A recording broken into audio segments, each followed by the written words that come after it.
Any UFO enthusiast would tell you that the world is teeming with strange occurrences, sightings, government disclosures, and the sudden appearance of unknown craft. In 2021, the CIA declassified thousands of pages of UFO-related documents. And yet, modern-day mysteries are only the latest in a long history of unexplainable phenomena. And one of the most bizarre and chilling tales comes from Japan.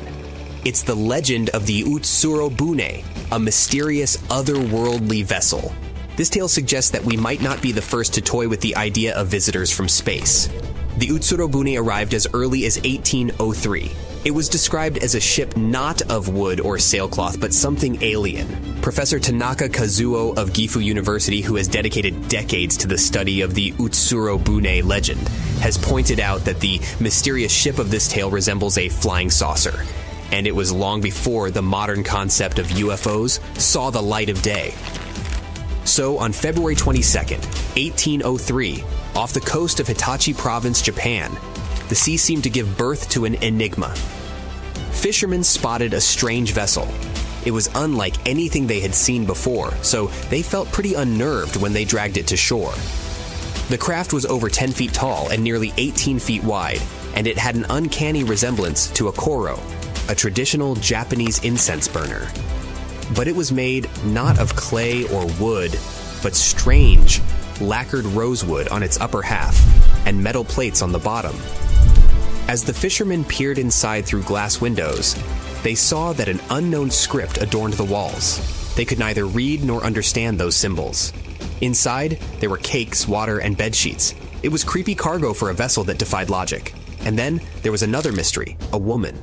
She seemed to be around 20 years old, with skin as pale as porcelain. Her red hair was long and had strands of white. She was dressed in long, smooth garments of unknown material and spoke in a language no one recognized. But the strangest thing was the box she carried. It was a rectangular object that she clutched tightly. She didn't allow anyone to touch it, no matter how persistently they asked. Rumors spread like wildfire. Most people remained cautious. They feared that tampering with such a mystery might invoke dark forces beyond human understanding. So, they chose to let the sea take its prey. According to some sources, the woman was returned to her vessel and sent back into the ocean. Those who had found her were chilled by the encounter. They were afraid that something terrible had been set in motion. In the darkness of the night, one could almost hear whispers that the Utsurobune was not the first of its kind to drift ashore, nor would it be the last. Indeed, that Utsurobune was not a single isolated incident. Other accounts exist too, scattered across time and place. In 1698, a woman in a hollow ship was said to have appeared in Toyohashi. She was sent away when no one could understand her language. And in the decades that followed, sightings of Utsurobune and other strange vessels continued, each one described as eerily similar, with passengers who spoke no known language and carried strange objects. The legend continues to evolve. In 1977, 2 rare ink prints were discovered. They revealed new details and locations tied to the Utsurobune. It seems that this story, this riddle, has never quite been solved. Were those visitors from other worlds, or probably from other planets?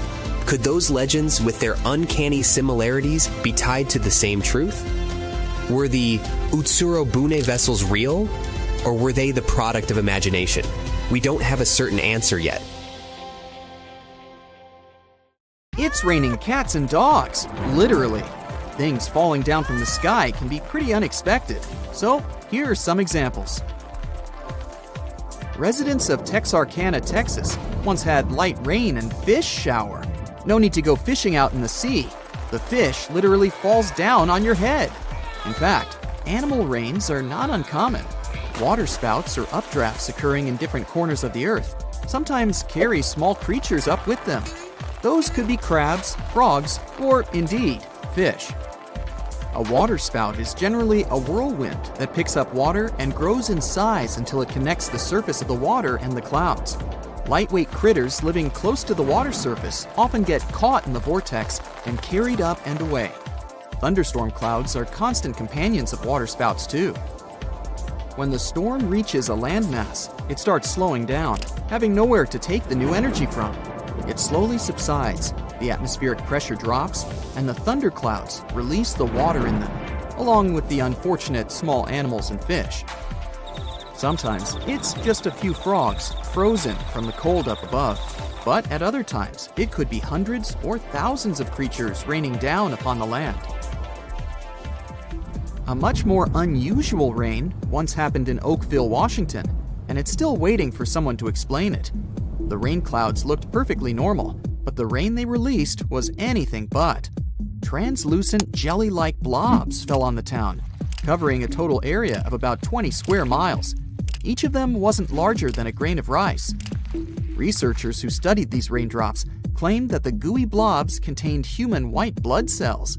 Some believe they might have been evaporated jellyfish, resulting in rain, or waste from a commercial airplane. Now this kind of rain is what I'd like to see someday, a money shower. One such event occurred in a small town in Germany. A woman was driving when she suddenly saw banknotes swirling down from the sky, so she hit the brakes. She went out of her car and later said she managed to collect quite a large amount of money, after which, as any responsible citizen should, she turned it over to the police. Strangely, when the officers came back to the scene with the woman, they couldn't find any more cash, although she claimed she hadn't been able to collect everything. There's still no explanation for the event, but certainly no waterspout could have caused that. A pretty unpleasant kind of rain happened back in 1876 in Olympia Springs, Kentucky. It was a very local kind, too. Mrs. Crouch said that she had been making soap outside her home when pieces of raw meat suddenly started falling down from the sky around her. Some of those chunks were pretty massive, reaching over 3 inches in diameter. Local newspapers reported that 2 people who decided to remain unknown tasted the meat and concluded it was mutton or venison. Months later, scientists decided to find out the truth behind the strange event. It became a matter of heated debate until one of the researchers came up with the most reasonable conclusion. The meat rain must have been caused by vultures flying over the town at the time.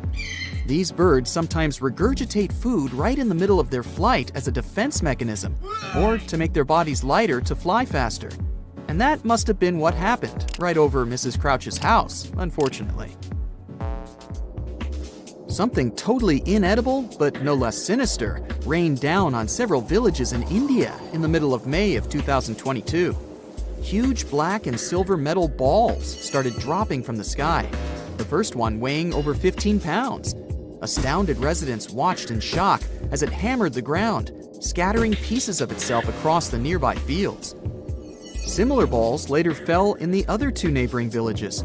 Luckily, no one was harmed during the strange metal rain, but the issue remained. We're on Earth, and it usually rains water here. The local authorities weren't sure what it was about, but astronomers soon voiced a theory that it could be debris from a space rocket. One that fits the description had launched in September of 2021, aiming to put a communications satellite into orbit. Upon its re-entry into the atmosphere, it might have been damaged, causing several chunks of it to detach and fall down on the ground in India. Sometimes it rains birds, too. One such event occurred in Arkansas in 2010. Weather conditions might cause things like that to happen, but there are simpler reasons, too. Loud noise and confusion, or even collisions with aircraft. In the case of Arkansas, it was the noise and flashing lights from the New Year's Eve fireworks. The show startled thousands of birds and made them start into the air. They were panicking and disoriented, so they collided with buildings, cars, and trees. Many of them eventually fell to the ground, making lots of people believe it was actually raining birds. Now, if anything could startle me out in the sky, it's a rain of spiders. And if you wonder whether it's a real thing, well, yes, it is. In Australia, spider rains actually happen quite often. They even have a name for this: ballooning. It goes like this. Spiders that can balloon climb up trees and tall bushes, trying to reach the highest point available in the area. When they've climbed up to the very top, they spin their web in such a way that it allows them to be carried by the wind. And there it goes, clutching the strands of the web with its tiny little feet. The brave spider lifts off into the air and flies to whatever awaits it out there. Normally, ballooning goes unnoticed by us humans because spiders don't travel in large groups. You might have a shocking experience when a spider suddenly lands on your face out of nowhere, but otherwise, it's a rare occasion to meet more than 2 ballooners at once. Still, when the weather gets particularly bad, with lots of rain or wind, thousands or even millions of spiders might decide it's time to move to somewhere friendlier and take to the sky all at once. That's when spider rains occur. Those who witnessed the most recent ones back in 2012 and 2015 say it looks like a snowfall. Spiders slowly drifting down on their web parachutes that settle on the ground and turn it white. Remember waterspouts? Well, those things can lift not only fish and frogs into the sky and make a spectacular show of them falling back on the ground. Golf balls sometimes become their cargo too. And I'm not speaking of golf ball-sized hail, but actual balls. The town of Punta Gorda in Florida witnessed a rain of golf balls in 1969.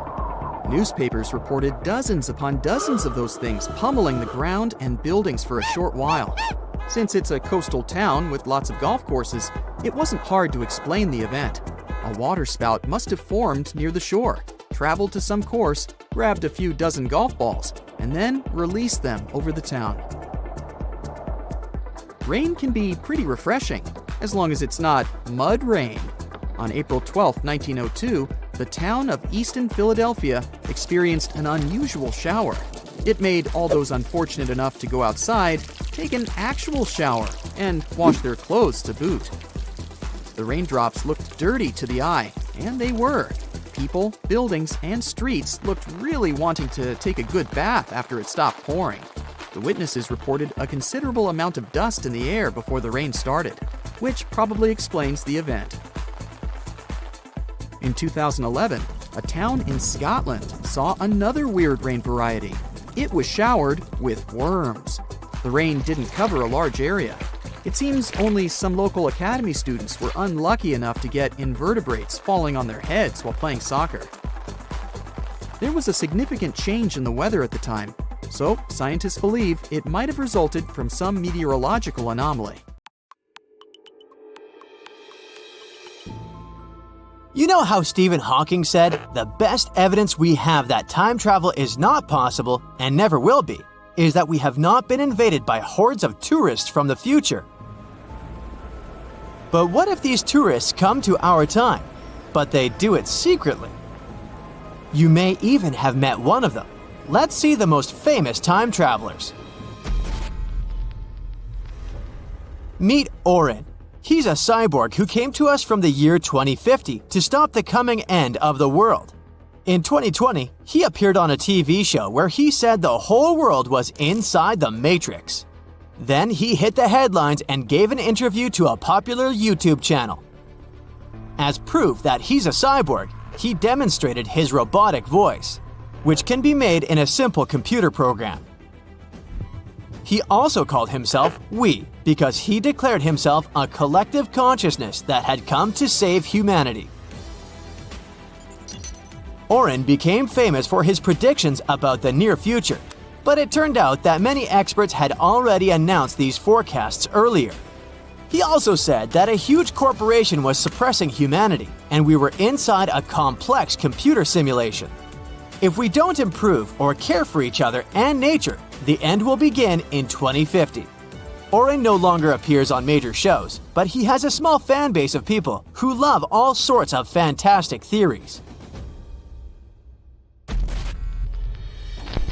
Another time traveler is Adam Archin, who came to us from 2045. There was an interview with him on YouTube where he shared some details about the future of the US, after which the video went viral and hit the lines in many newspapers. Archin reported that the last official president of the country would be the daughter of Martin Luther King III, and she would become the greatest US president in history. Another exciting event that Archin announced is supposed to happen in 2028. He said that people would learn about the existence of extraterrestrial civilizations. He added that these creatures wouldn't come from outer space. The traveler also noted that the world would switch to a single digital currency and all cash would disappear.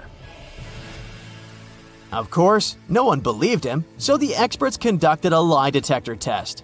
And Adam Archin successfully passed it. He said that he had a chip in his hand to facilitate time travel. An extraterrestrial civilization would arrive on Earth in 2028, and in 2045, people would be closer to robots. The lie detector didn't state that Archin was lying, but this doesn't mean he told the truth, since the device can be deceived with the help of special training. In any case, in 2028, we will find out whether Archin was right or not. All these time travelers arrive in the past and, for some reason, don't use knowledge from the future. What would you do if you could go back 50 years?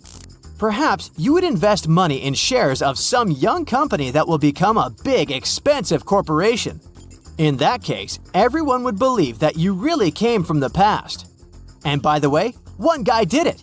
He invested $800 in the stock exchange and made $350 million out of it. This guy's name was Andrew Carlson, and he hit a big jackpot in 2003. However, he didn't manage to enjoy a rich life because the FBI came for him. Andrew sold some stocks and bought others, and did this very successfully. Thus, in a few months, he became a millionaire. The Securities Commission couldn't believe in such coincidences, so it called the FBI. During the interrogation, everyone was sure Andrew would begin to justify himself and say he was lucky. But instead, he calmly replied that he came from the year 2256 with the help of a time machine. Of course, no one took it seriously. But when the FBI started looking for information about this man, they found nothing. Andrew Carlson had no documents. He was not in any database. He just appeared out of nowhere and started making a lot of money. He was interrogated for about 4 hours, and he behaved pretty calmly. It seemed as if he was telling the truth. However, he didn't tell them the time machine's location. When the press found out about this man, he immediately became a celebrity. Well-known news sites began to write about Andrew Carlson. Articles have appeared in Japan, Australia, Germany, the UK, and other countries. And of course, journalists started calling the FBI to find out more details about this guy. And the FBI told them that the whole story was fiction and that there was no Andrew Carlson. Information about him appeared on an internet resource known for its fake news. At some point, the article about the time traveler somehow got into Yahoo, where it went viral.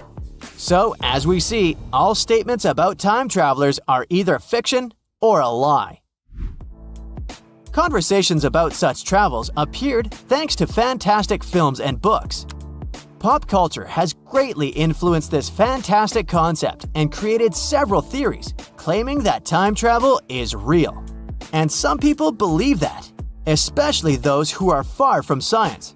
But what do real scientists think about this? Are such trips really possible? Let's try to find out. Scientists say yes, time travel is real because we're now traveling in time. Time is moving forward and we're moving with it. We call it a journey. But if we need to get into the future or go back to the past, everything is much more complicated here. Remember Einstein's little theory of relativity? It says that time moves relative to the observer and has no constant value. To understand better, here's a simple example. 10 hairs on your head. Is it a lot or a little?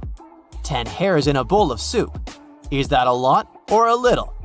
Everything is relative and depends on the conditions. The same thing happens with time and space.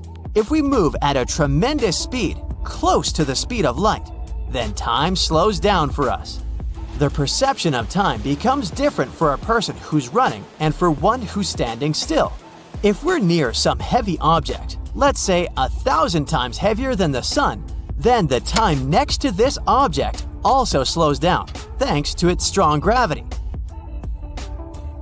In this sense, time travel is possible. If you're an old person and meet your friend as young as he was 50 years ago, "Why are you so young?" "Oh, I've been flying in space at a tremendous speed all this time, that's all." But this doesn't mean that this friend just sat on the ship for 50 years and didn't age. No, time was different for him. 10 years for you on Earth is a long period of time, but for him, these 10 years passed like half an hour. Gravity and speed bend time. For this reason, astronaut Scott Kelly, who spent a year and a half in orbit, became 5 milliseconds younger than his twin brother after coming to Earth. All this time Scott spent inside the ship flying in orbit at high speed, and he was also further away from the gravitational center of the planet. So, time was slower for him by 5 milliseconds than for his brother. Objectively, time always runs at the same speed, but its speed changes inside the perceptions of different observers under different conditions. That's what the theory of relativity is about. But what about jumping into the future or the past, like in movies? Wormholes will help you with this. This is something like tunnels that pass through space and time and can connect different time segments in different places in the universe. They are like cheat codes that can break the laws of the universe. Wormholes are elusive, have different sizes, are unpredictable, appear in space, and vanish.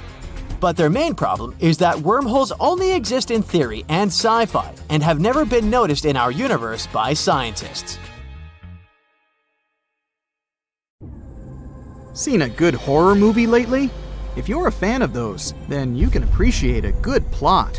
But what if I told you that Mother Nature is the best scriptwriter ever? Ancient disasters were scarier than any horror movie today. From tsunamis to volcanic eruptions, you'll be shocked by the scale of these events. One natural disaster you definitely don't want to experience is a tsunami. Those gigantic walls of water sweep across the coast and take out everything in their way. And it's nothing new for our planet. Scientists were able to piece together a timeline based on evidence that major tsunamis left. In northern Chile, a large boulder sits high above the Pacific Ocean. Behind it, a desert as far as the eye can see. This 44-ton stone obviously doesn't belong here. It's the result of an ancient tsunami. Waves as high as a 6-story building carried boulders like pebbles. Researchers estimate this happened in 1420. But how can they possibly know this? In the 15th century, there were no written records in the region. Time for some detective work. Archaeologists discovered that around the same time, there was a tsunami in Japan, on the other side of the Pacific Ocean. The ground shook off the coast of Chile. That's how the tsunami was created. Then the wave traveled nearly 2/5 of the Earth's circumference. That's one tireless tsunami. But this wasn't a one-time event. Evidence suggests that a similar event happened 3,800 years ago. Ancient people abandoned their coastal villages around this time. They were moving inland. How did they know it was time to go? There's evidence of erosion due to strong currents, telltale signs of an ancient tsunami. As you know from school textbooks, oxygen is 21% of the air we breathe. But it wasn't always a part of Earth's atmosphere. Oxygen was missing during the first half of our planet's lifespan. Carbon dioxide and methane were the name of the game back then. CO2 is what makes our drinks fizz. But isn't the other gas dangerous? Yes, because you can't smell methane. And that's the reason there was no life on Earth billions of years ago. So how did we get from methane to oxygen? In come the cyanobacteria. This group of microbes started to evolve some 2.7 billion years ago. These tiny microbes mastered photosynthesis, converting sunlight into energy. And the byproduct of this process was, you've guessed it, oxygen. Soon it started escaping from water into the atmosphere.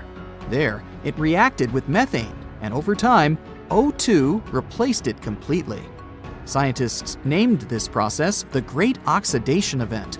But how could it be bad? After all, we're alive thanks to it.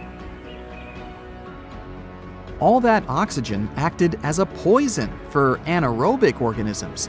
And no, these are not life forms that didn't do aerobics or Pilates. The term simply means that these microorganisms didn't need oxygen to grow.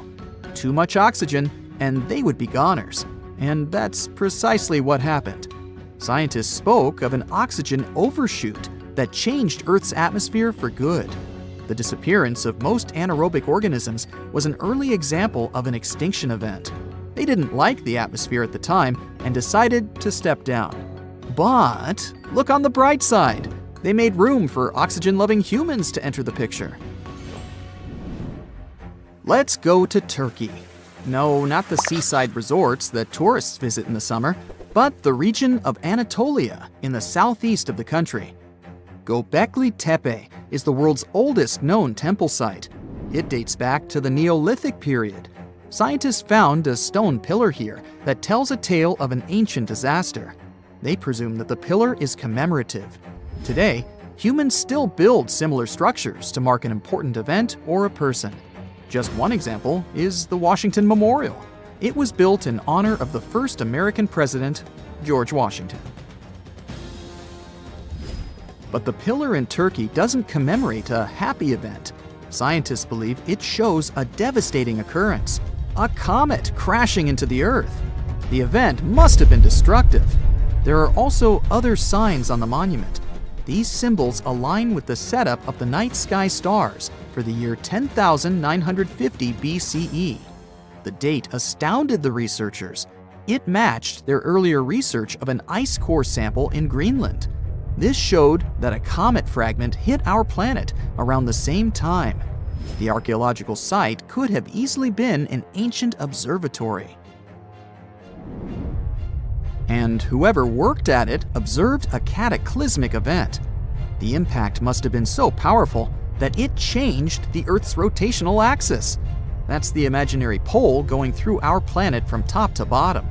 That ancient comet must have packed a punch to knock the blue planet off balance. Have you heard of the city of Tal El Hammam in the valley of the Jordan River? The reason why your answer is probably no is that the city doesn't exist today. It completely disappeared around the year 1650 BCE. It was one of the three major cities in this part of the Middle East. Together, these three cities had a population bigger than Palm Springs today. At the time, Tal El Hammam was a metropolis. It even had high-rises, 5-story buildings constructed using mud bricks. But archaeologists found strange markings on them. The bricks melted as they were exposed to high temperatures. Yes, sound the fire alarm. Some sort of disaster had caused a major fire. Archaeological finds pointed to a suspect for such damage, a rock from space. So, where was the crater? This comet, or an asteroid, never made it to the ground.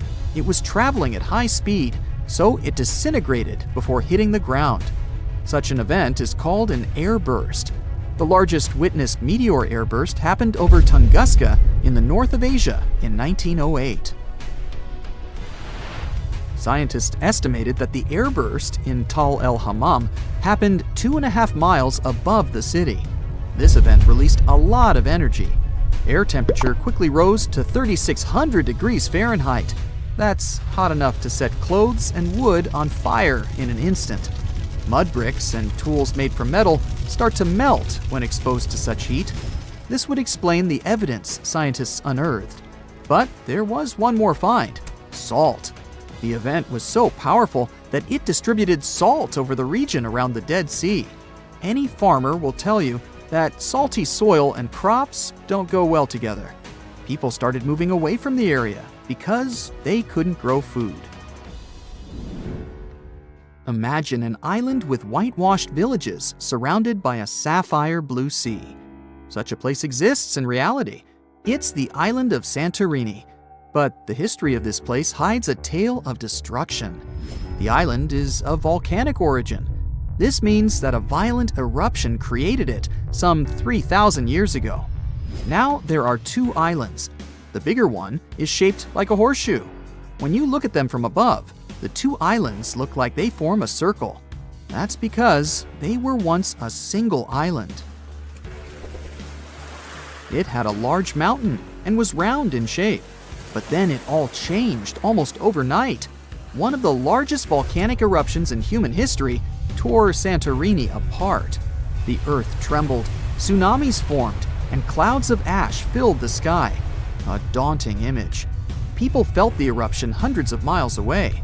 When it was all over, seawater rushed into the caldera of the former volcano. That's why the water in the lagoon has such a beautiful color.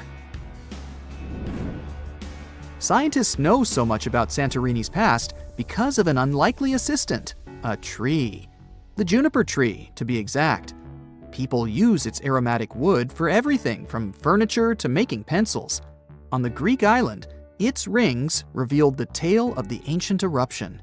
As a tree grows, it doesn't only go up, it expands sideways as well.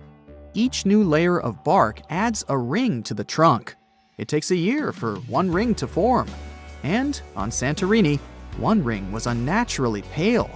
The scientists did the math and voila, they dated the eruption to 1560 BCE.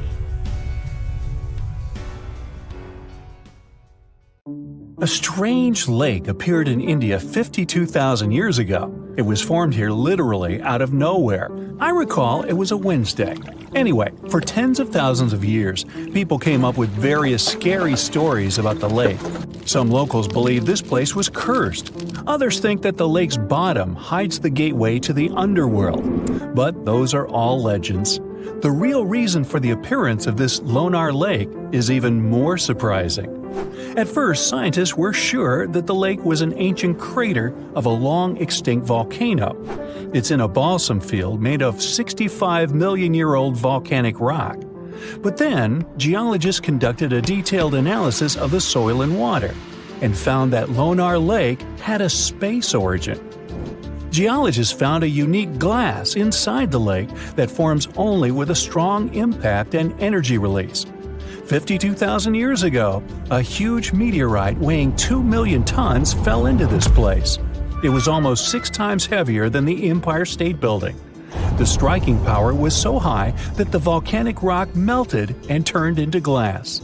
Perhaps the bottom of this lake still contains particles of this giant meteorite that flew to us from the distant space depths. Okay, we have a lake created by a space object more than 50,000 years ago. But even this is not the strangest thing about it. In 2020, the locals noticed that Lonar Lake had turned pink. In just a few days, the salt water mysteriously changed its color. Biologists and geologists immediately took water samples to the Scientific Research Center. The detailed analysis showed that the water contained an increased level of unique microbes. They accumulate on the surface and emit some pink pigment. Soon these microbes settled to the bottom, and the lake became transparent again. Also, rains help the water go back to its usual appearance. These microbes color the lake and make the pink plumage of flamingos even brighter. The birds get food from the Lonar Lake and absorb these pink bacteria. Now, Lonar Lake is a popular place among tourists. But this is not the only thing that may surprise you in India. Our next stop is a small village with about 2,600 people located in a hot rainforest. The locals are very hospitable. They welcome not only tourists, but also one of the most venomous reptiles on the planet. King cobras are crawling in almost every house in this village. Locals are happy to see them as if they were their pets. People share water and food with these animals. They even give the reptiles a special corner where they can relax from the scorching sun. Ah, cobras crawl in houses, schools, and even on the streets. Humans and reptiles are used to each other and feel safe. There has never been a case of a cobra attack in the village. It's the only place in the world where these venomous reptiles live in such harmony with people.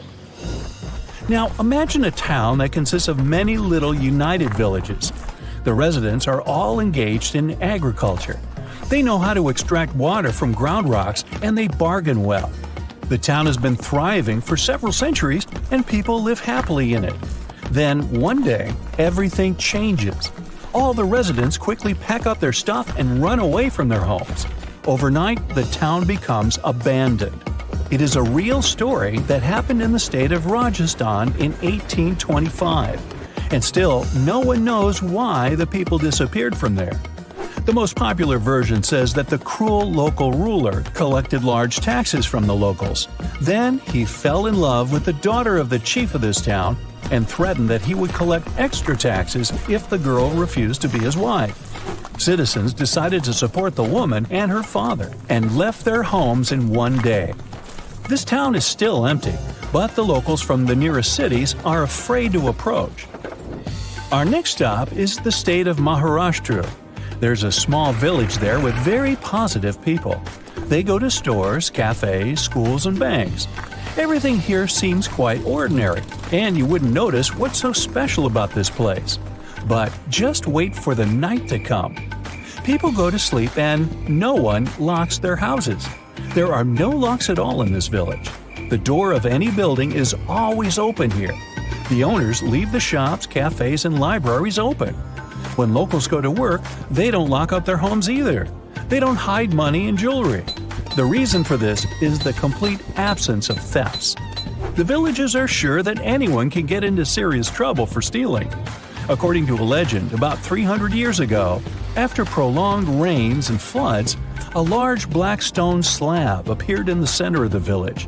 This slab symbolized an Indian mythical creature that watched over the locals.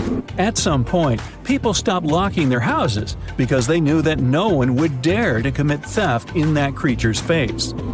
In 2015, a police station was opened here, but almost no one has reported an incident since then. The building doesn't even have doors because the police don't keep anyone there. Another fantastic place in India is a village in the state of Assam. Hundreds of locals prepare here for an unusual celebration every now and then. They arrange a magnificent wedding ceremony. They set the table, dress up in beautiful costumes, and bring gifts. And all this for the newlyweds. But instead of people, frogs get married here. Locals hold weddings for wild frogs to summon rain. The incredible thing is that the ceremony looks just like a real wedding. The fun can last all day until late at night. Now, there's one dangerous and inaccessible island in India. You can find it in the Bay of Bengal. It's called the North Sentinel. It's a small piece of land that looks like a tropical paradise. But you won't be able to get there. Since 1956, nobody can travel to this place. The Coast Guard is always sailing around and patrolling the area. The reason for this is the local Sentinelese tribe. This tribe lives isolated from the whole world. They don't know about modern technologies, the internet, or television. For centuries, the Sentinelese have lived on their own, away from civilization. And the people from India want to keep it that way. Anyone who approaches their island is welcomed by the tribe with a flurry of spears and arrows. And it doesn't matter if you're coming by boat or helicopter. Another reason why you can't get on the island is the Sentinelese immune system. The Coast Guard is trying to protect the local tribe from possible diseases and infections that outsiders can bring with them. The locals have no immunity from the flu or even a simple cold. They don't know what that is. Also, there are coral reefs and limestone around the island, which significantly complicates the passage of large ships. Despite all the prohibitions, many people tried to get to the island. In 1880, one officer accidentally discovered this island. He went ashore and found a noble soil ideal for growing coconut palms. The officer also noticed several huts on the island, but didn't dare meet the locals. Explorers and travelers presented the islanders with fish as a gift many times. The locals accepted it, asked for more, but still didn't let them approach their houses. It was also challenging to make friends with the tribe because they communicate in one of the most difficult languages to learn in the world. Scientists and linguists have been studying this language for decades. At the end of the 20th century, outsiders made some progress in building a connection with the tribe. In 1991, a team of anthropologists invited the islanders aboard a large ship. They gave bags of coconuts to tribe members. This may be where the phrase "left holding the bag" came from. Or not. Otherwise, let's just leave these folks alone, shall we? Have you heard of Göbekli Tepe? It's an ancient site in Turkey that literally made historians rewrite history books. Over 11,000 years ago, a group of prehistoric humans crafted an enigmatic masterpiece that's even older than Stonehenge.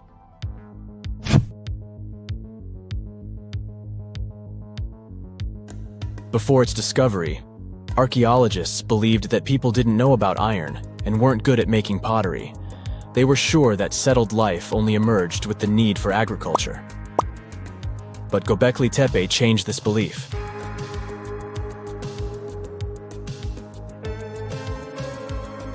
The place has revealed that it was the temple that paved the way for a settled life, not agriculture. Until this discovery, researchers believed that farming was the catalyst for sedentary living.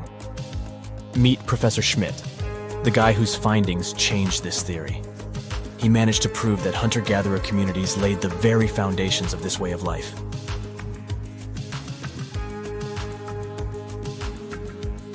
Back in the 1960s, other archaeologists visited the area, but they totally missed the mark. While surveying the region, they stumbled upon a hill with scattered limestone slabs and concluded it was just an old burial ground from medieval times. Little did they know that there was so much more to uncover.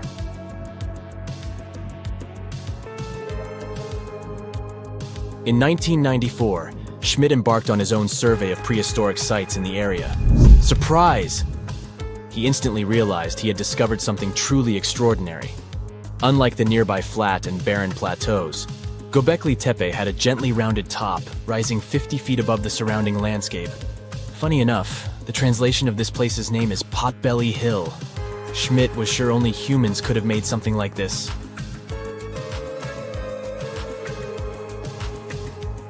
Those broken limestone pieces that were mistaken for gravestones turned out to be way more exciting. It was like stumbling upon a hidden treasure. The pieces took on a whole new meaning, and Schmidt with his team was about to dive into the secrets waiting beneath the surface. To their surprise, they found no traces of a settlement, no hearths for cooking, no houses, and none of those adorable clay figurines commonly found in nearby sites of similar age. However, they uncovered that those ancient people used tools like stone hammers. So, Schmidt and his team put their heads together and took a wild guess at the age of Göbekli Tepe's stone structures. Their estimation got backed up by some limited carbon dating done right at the site. The ancient vibes of this place were finally starting to make sense. It was like a puzzle slowly coming together.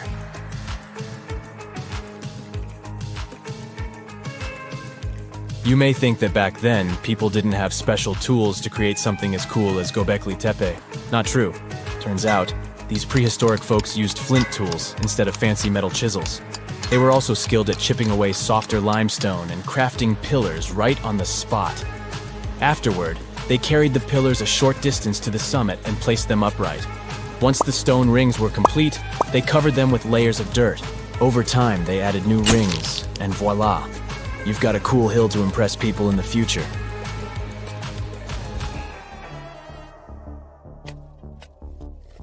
During their first year of excavation, the team went through 15,000 pieces of animal bones from wild creatures.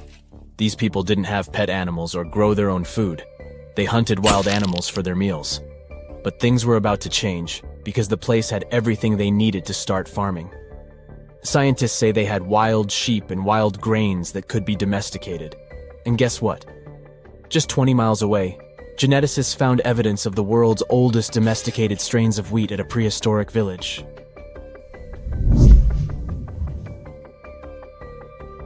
These amazing findings have completely changed how we view civilization. In the past, experts believed that people needed to learn how to farm and settle in one place before they could build temples and develop complex societies. But guess what? Schmidt's research flips that idea on its head.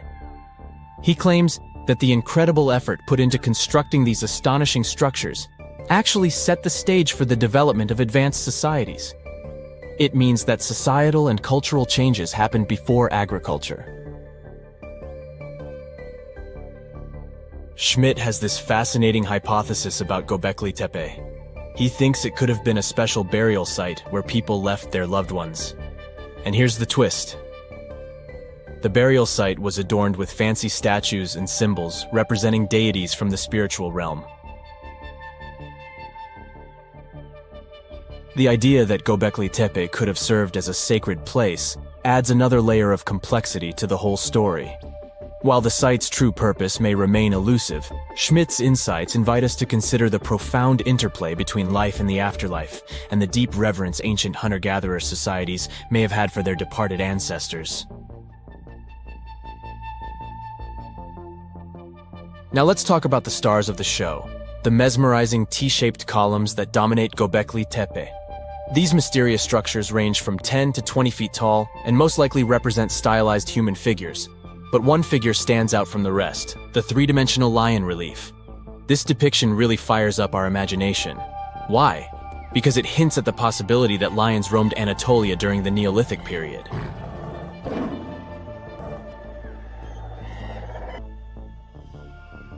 These standing stones are arranged in circles and placed in rectangular pits. Each circle has a similar setup. Two big T-shaped pillars in the center, surrounded by slightly smaller ones facing inward. Talk about a stylish arrangement. These towering pillars reach a whopping 16 feet and weigh between 7 and 10 tons. Some pillars are plain and simple, while others are like works of art with intricate carvings. Foxes, scorpions, and vultures come to life, crawling and twisting on the pillars' sides. But it's not just animals depicted on these stones. Some pillars have abstract shapes representing humans, and even small carvings of clothing items. Some of them even have belts. Now, there's one pillar that stands out from the rest like a rock star. This super old stone pillar suggests that a comet crashed into Earth. It happened during a chilly period that lasted about 1,000 years. Previous studies examining Greenland ice cores hinted at this comet theory, but now the carvings at Göbekli Tepe prove it right.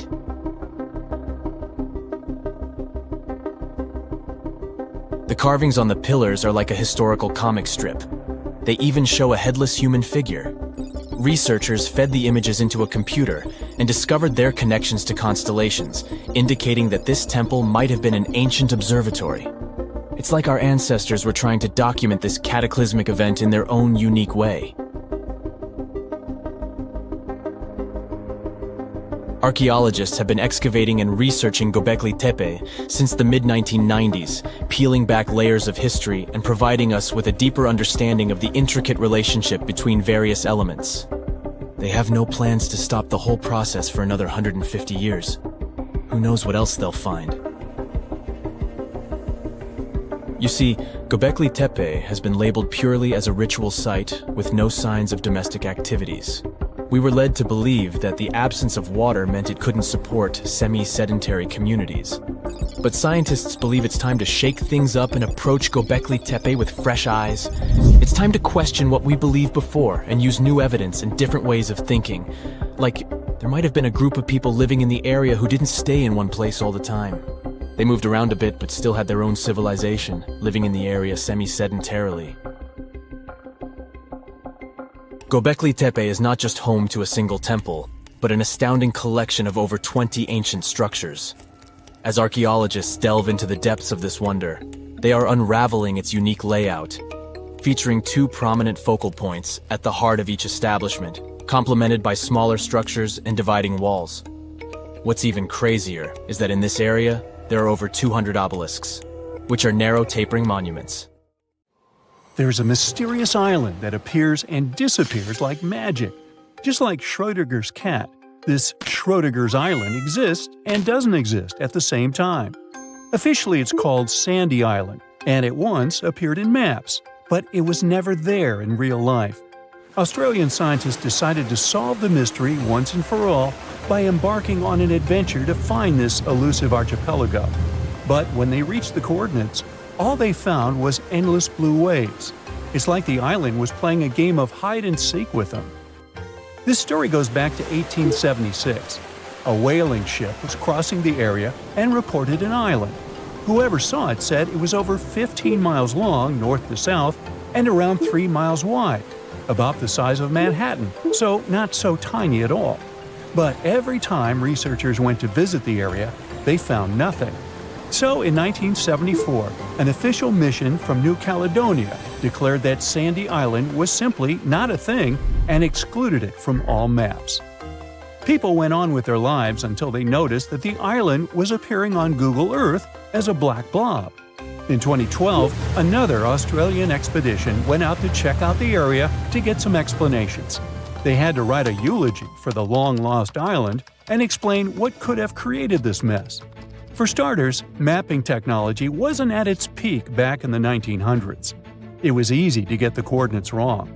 Then there was the fact that the area is big on volcanic activities.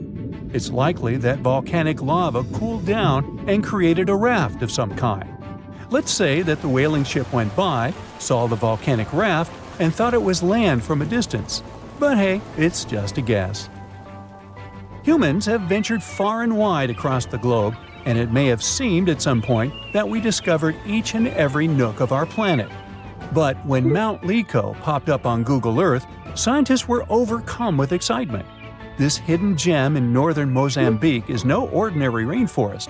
It's nestled inside a volcano. Determined to confirm the existence of this mysterious forest, experts assembled a team of top-notch scientists and specialists from around the world. The journey to Mount Lico was no walk in the park, with a daunting vertical rock climb standing between them and the forest. But after 6 years of planning and preparation, they were ready for the challenge. Once they got there, they saw it was even better than they imagined. The place was like a perfectly tended garden. The forest sounded unique and different from other rainforests. There were some insanely huge caterpillars that looked dangerous. And they even found ancient pots and evidence of an untouched human ecosystem. Ooh. Terra incognita means unknown land. And one of the largest unknown territories being uncovered today is the land beneath Antarctica's ice sheets. Below the snowy surface, there is an entirely new world of canyons, waterways, and lakes, which are now being mapped. One can't help but wonder, is there really liquid water below Antarctica's frozen surface? Yep. Water can exist without freezing due to pressure. The liquid water is the result of Earth's warm interior, and that's how we get things such as Lake Vostok. Now, you can't see it, but Lake Vostok is right here. Located in East Antarctica, it lies beneath 2.5 miles of thick ice. This huge lake is about 4,800 square miles. Humans could only discover it with the help of some top-notch technologies like seismic soundings and ice-penetrating radars. According to these scientists, it's likely that the lake has been there for up to 15 million years. Bhutan is on the map for, among other things, being the happiest country in all of Asia. But it kept a hidden gem for all these years, one of the world's tallest unclimbed mountains, Kunkar Pansum. Bhutan is enmeshed in the glorious Himalayan mountains. That's why the climbing community was beyond excited when they discovered an untouched mountain. Imagine being the first person to climb an unexplored peak. That would probably guarantee you a spot in the Guinness World Records for sure. The mountain has been untouched because of a Bhutanese law. For locals, the mountain peak is a sacred site, shrouded in mystery and legends. One of their beliefs is that the sacredness of climbing a mountain lies not in reaching its peak, but in truly communing with the mountain and enjoying the process. We got to admit, that is a bit of a newsflash for Westerners. If you're ever in the state of New York, make sure you check out the Aglo General Store. You'll have to drive somewhere around the Catskills to find a beautiful, grand, big nothing. Aglo is one of America's most famous paper towns, aka a fake town. But this case is different from Sandy Island. Aglo Town never existed, and it wasn't a mistake.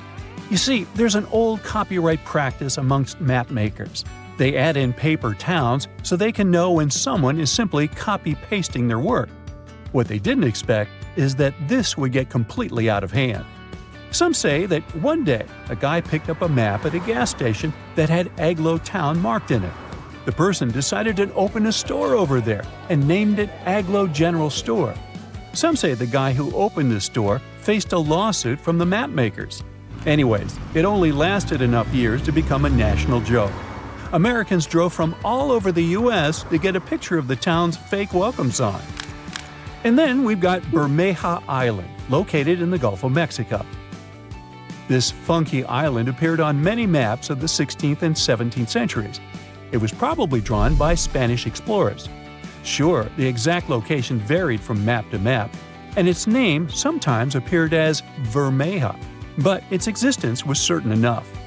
The Bermeja Island was last seen in a 1921 Mexican map, and then, poof, it dropped out of the horizon altogether. People started talking and wondering, did the island sink? Was it destroyed? In 2009, 3 official investigations happened to search for the island. They used high-tech technologies to scour the Mexican seabed, but Bermeja was nowhere. Researchers had multiple guesses on what it could be. Let's delve on one of these ideas. The idea was probably made up by old-day explorers to mislead their enemies in search of land and gold. Well, that seems plausible. Now, let's take a look at Rio de Janeiro. Once, the city was filled with informal territories. These places are known as slums or favelas. They're like mini-cities inside the big city. Some favelas are known to be underprivileged territories, where dwellers don't get the same urban perks as other citizens, such as the sewage system and garbage pickups. These slums grew so quickly that the government didn't have time to keep track of their developments. So today, it's usually the dwellers themselves that name the streets and make do with whatever they have at their disposal. One of the biggest slums in Brazil is located in Rio de Janeiro, the so-called Hacienda, and it was only recognized as a neighborhood by the local government in the 1990s.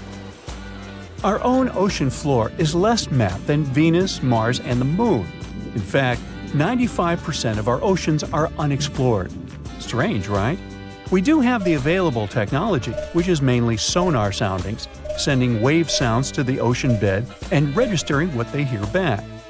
One of the main advantages of mapping the seabed more thoroughly would be to get more insight to marine hazards such as earthquakes, tsunamis, and volcanic eruptions. Plus, there are so many unidentified marine life. This could give us a great insight into preservation and discovering the true dynamics of our marine ecosystems. Let's dive into the fascinating world of Tamil, a language that's truly one of a kind. From its vibrant history to its user-friendly nature and its wide coverage, Tamil is a linguistic gem that'll leave you in awe. For starters, Tamil holds the title of being the oldest living language on the planet. I mean, it's been around for more than 5,000 years. It's hard to know if it's truly the oldest language ever, but it sure takes the cake for being the oldest living language still in use today. The word Tamil itself isn't just a one-trick pony. It has multiple meanings up its sleeve. Of course, it refers to the language itself, but it also signifies beauty, sweetness, and even the concept of being natural. Talk about a versatile word. How many people still speak this language today, you might wonder? Tamil is like the rock star of languages in India, with over 84 million native speakers. Globally, almost 90 million people proudly call Tamil their mother tongue. Hold on to your hats, because things are about to get divine. In India, you'll find a temple dedicated to none other than Tamul Tai. Now, Tai means mother, and this deity is considered the personification of the Tamil language as a loving and nurturing parent. This language is also not just limited to its homeland. It's a language that has spread its wings across its neighboring areas. For instance, it's also an official language in Singapore and Sri Lanka. Not to mention, it's also recognized as a minority language in South Africa, Malaysia, and Mauritius. Have you ever wondered how it all started? You know, the whole spoken word shenanigan? And where? It's not like words magically popped out of thin air, right? It must have taken quite some time to develop. Linguists don't have an exact date or any clue about what those ancient languages sounded like, but they believe the first spoken language sprouted up around 100,000 years ago. Unfortunately, since a written language only came about 5,000 years ago, we don't have much info on what those early languages sounded like. All we know is that they're somehow related to the languages we speak today. Earth is one massive place. We're talking over 7,000 spoken languages among a population of over 7 billion. Sounds like a lot, right? Well, historically speaking, that's not too many. In fact, many languages are gradually fading away, being replaced by their respective countries' official languages. People are hopping on the bandwagon of learning the dominant language for better educational and economic opportunities. eventually we might end up with a global language to rule them all. At the moment, the most used language in the world is English. But hey, it wasn't always like this. Back in the day, before the world became one huge linked web, there were oodles of small nations and communities scattered all over the globe. That means there were probably hundreds of thousands of languages evolving just like living organisms. But let's travel back in time for a bit, shall we? Picture a bunch of early humans roaming the land in their little tribes and communities. Within these groups, language became the bee's knees, the go-to for communication. It was crucial for their hunter-gatherer lifestyle. This language thingamajig allowed them to hunt like pros, multiply their numbers, build cool stuff, and survive in all sorts of gnarly conditions, even at high altitudes. Plus, it gave them a leg up on their rivals, like the Neanderthals.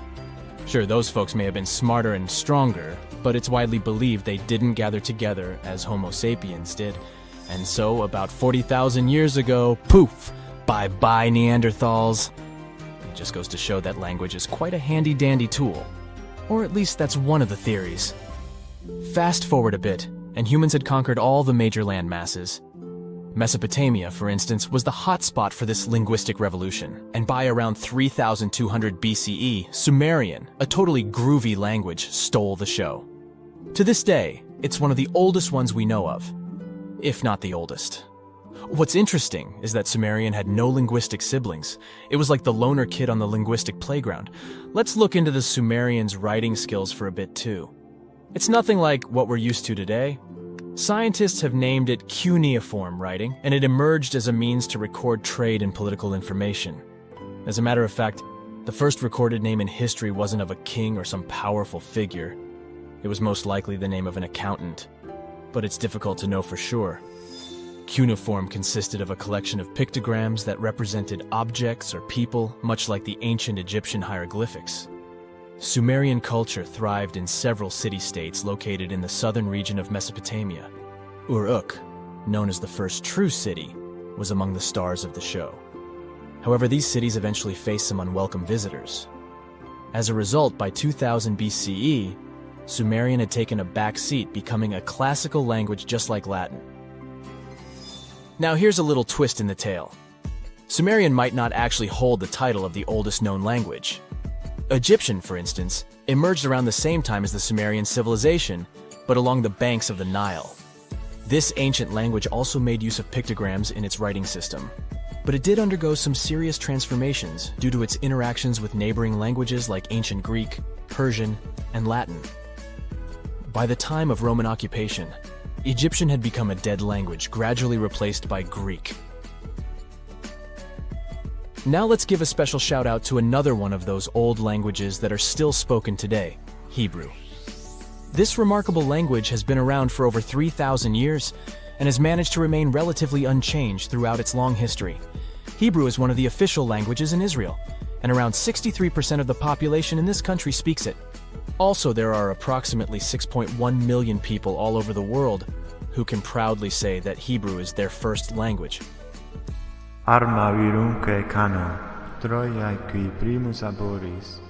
We can't finish up this list without mentioning the amazing Latin language. It all started in this place called Latium in the old Roman Empire, and that's how it got its name. Back in the day, Latin was the fancy language for all well-educated folks. But here's a fun twist. The Latin of yesteryear was a bit different from what we can check out in ancient books today. The alphabet they used was a total rebel, and they even wrote from right to left. Talk about turning the writing world upside down. But over time they realized it was more fun to go from left to right. Latin literature? Oh boy, it's considered the creme de la creme of ancient writing. You know, the kind that scholars and bookworms go crazy for. If there were an Oscar for ancient literature, Latin would be cleaning up all the awards. Latin was also like this ancient influencer. It's been around for so long that it has influenced a bunch of modern languages. Many English words are either straight up taken from Latin or have been heavily influenced by it. More so, Latin has even spawned a family of languages called Romance languages. No, not about love stories, chocolates, and flowers. Romance languages are the offspring of Latin, thanks to the not-so-gentle nudge of the Roman Empire. We're talking about languages like French, Spanish, Romanian, Portuguese, and Italian. But here's a bummer. Latin is considered a long-gone language. It's frozen in time, like a linguistic time capsule. While living languages like English keep changing and growing, Latin is stuck in the past. It had its transformation and alteration phase when it was still spoken, but now it's just enjoying retirement in the linguistic retirement home. Regardless, Latin still sneaks into our daily lives without us even realizing it. You know when someone asks you the time and you say it's 4 p.m., well, guess what? You're speaking Latin. PM stands for post-meridiem, which basically means after midday. And AM? That's ante-meridiem, meaning before midday. So looky here, scientists discovered ancient artifacts near King Tut's tomb. Turns out, his VIP final resting place looks more like a public graveyard with about a dozen wooden coffins that's been there for around 3,600 years. Now, okay, I might have exaggerated a tad. The 11 tombs weren't exactly right next to King Tut, but they were close, near the same city of Luxor. New findings in Egyptian tombs can help us piece together what life was like in ancient Egypt. And guess what? Ancient Egyptians seem to have been remarkably like us, modern humans. Say, the women have always loved jewelry, and archaeologists retrieved a beautifully made necklace with 30 amethyst beads and 2 agate beads, plus a hippo head amulet. Bet it was all the rage back then. Researchers also discovered 2 copper mirrors. One had a handle shaped like a lotus, and the other was decorated with Hathor, the ancient Egyptian deity of the sky, women, fertility, and love. These recent excavations near Tutankhamun's burial site led to another jaw-dropping revelation. For the first time in thousands of years, fragments of Queen Hatshepsut's Valley Temple were uncovered. This fearless woman was thought to be the second female pharaoh, who ruled with both courage and wisdom, leaving a legacy as solid as the stones themselves. Her temple, hidden for ages, opens a window into a time filled with power, intrigue, and spiritual devotion. Archaeologists found over 1,000 beautifully decorated stone blocks on the outskirts of Hatshepsut's funerary temple. There were very few women who managed to take the throne in ancient Egypt. Another tomb was found nearby, and it belonged to the overseer of Queen Teti Sheri's palace, whose name was Jehuti-Mez. Queen Hatshepsut seems to have even more tombs, aces up her sleeve. These tombs were carved into the rock instead of being built as pyramids, showing a unique ancient perspective on how to protect the soul in the afterlife.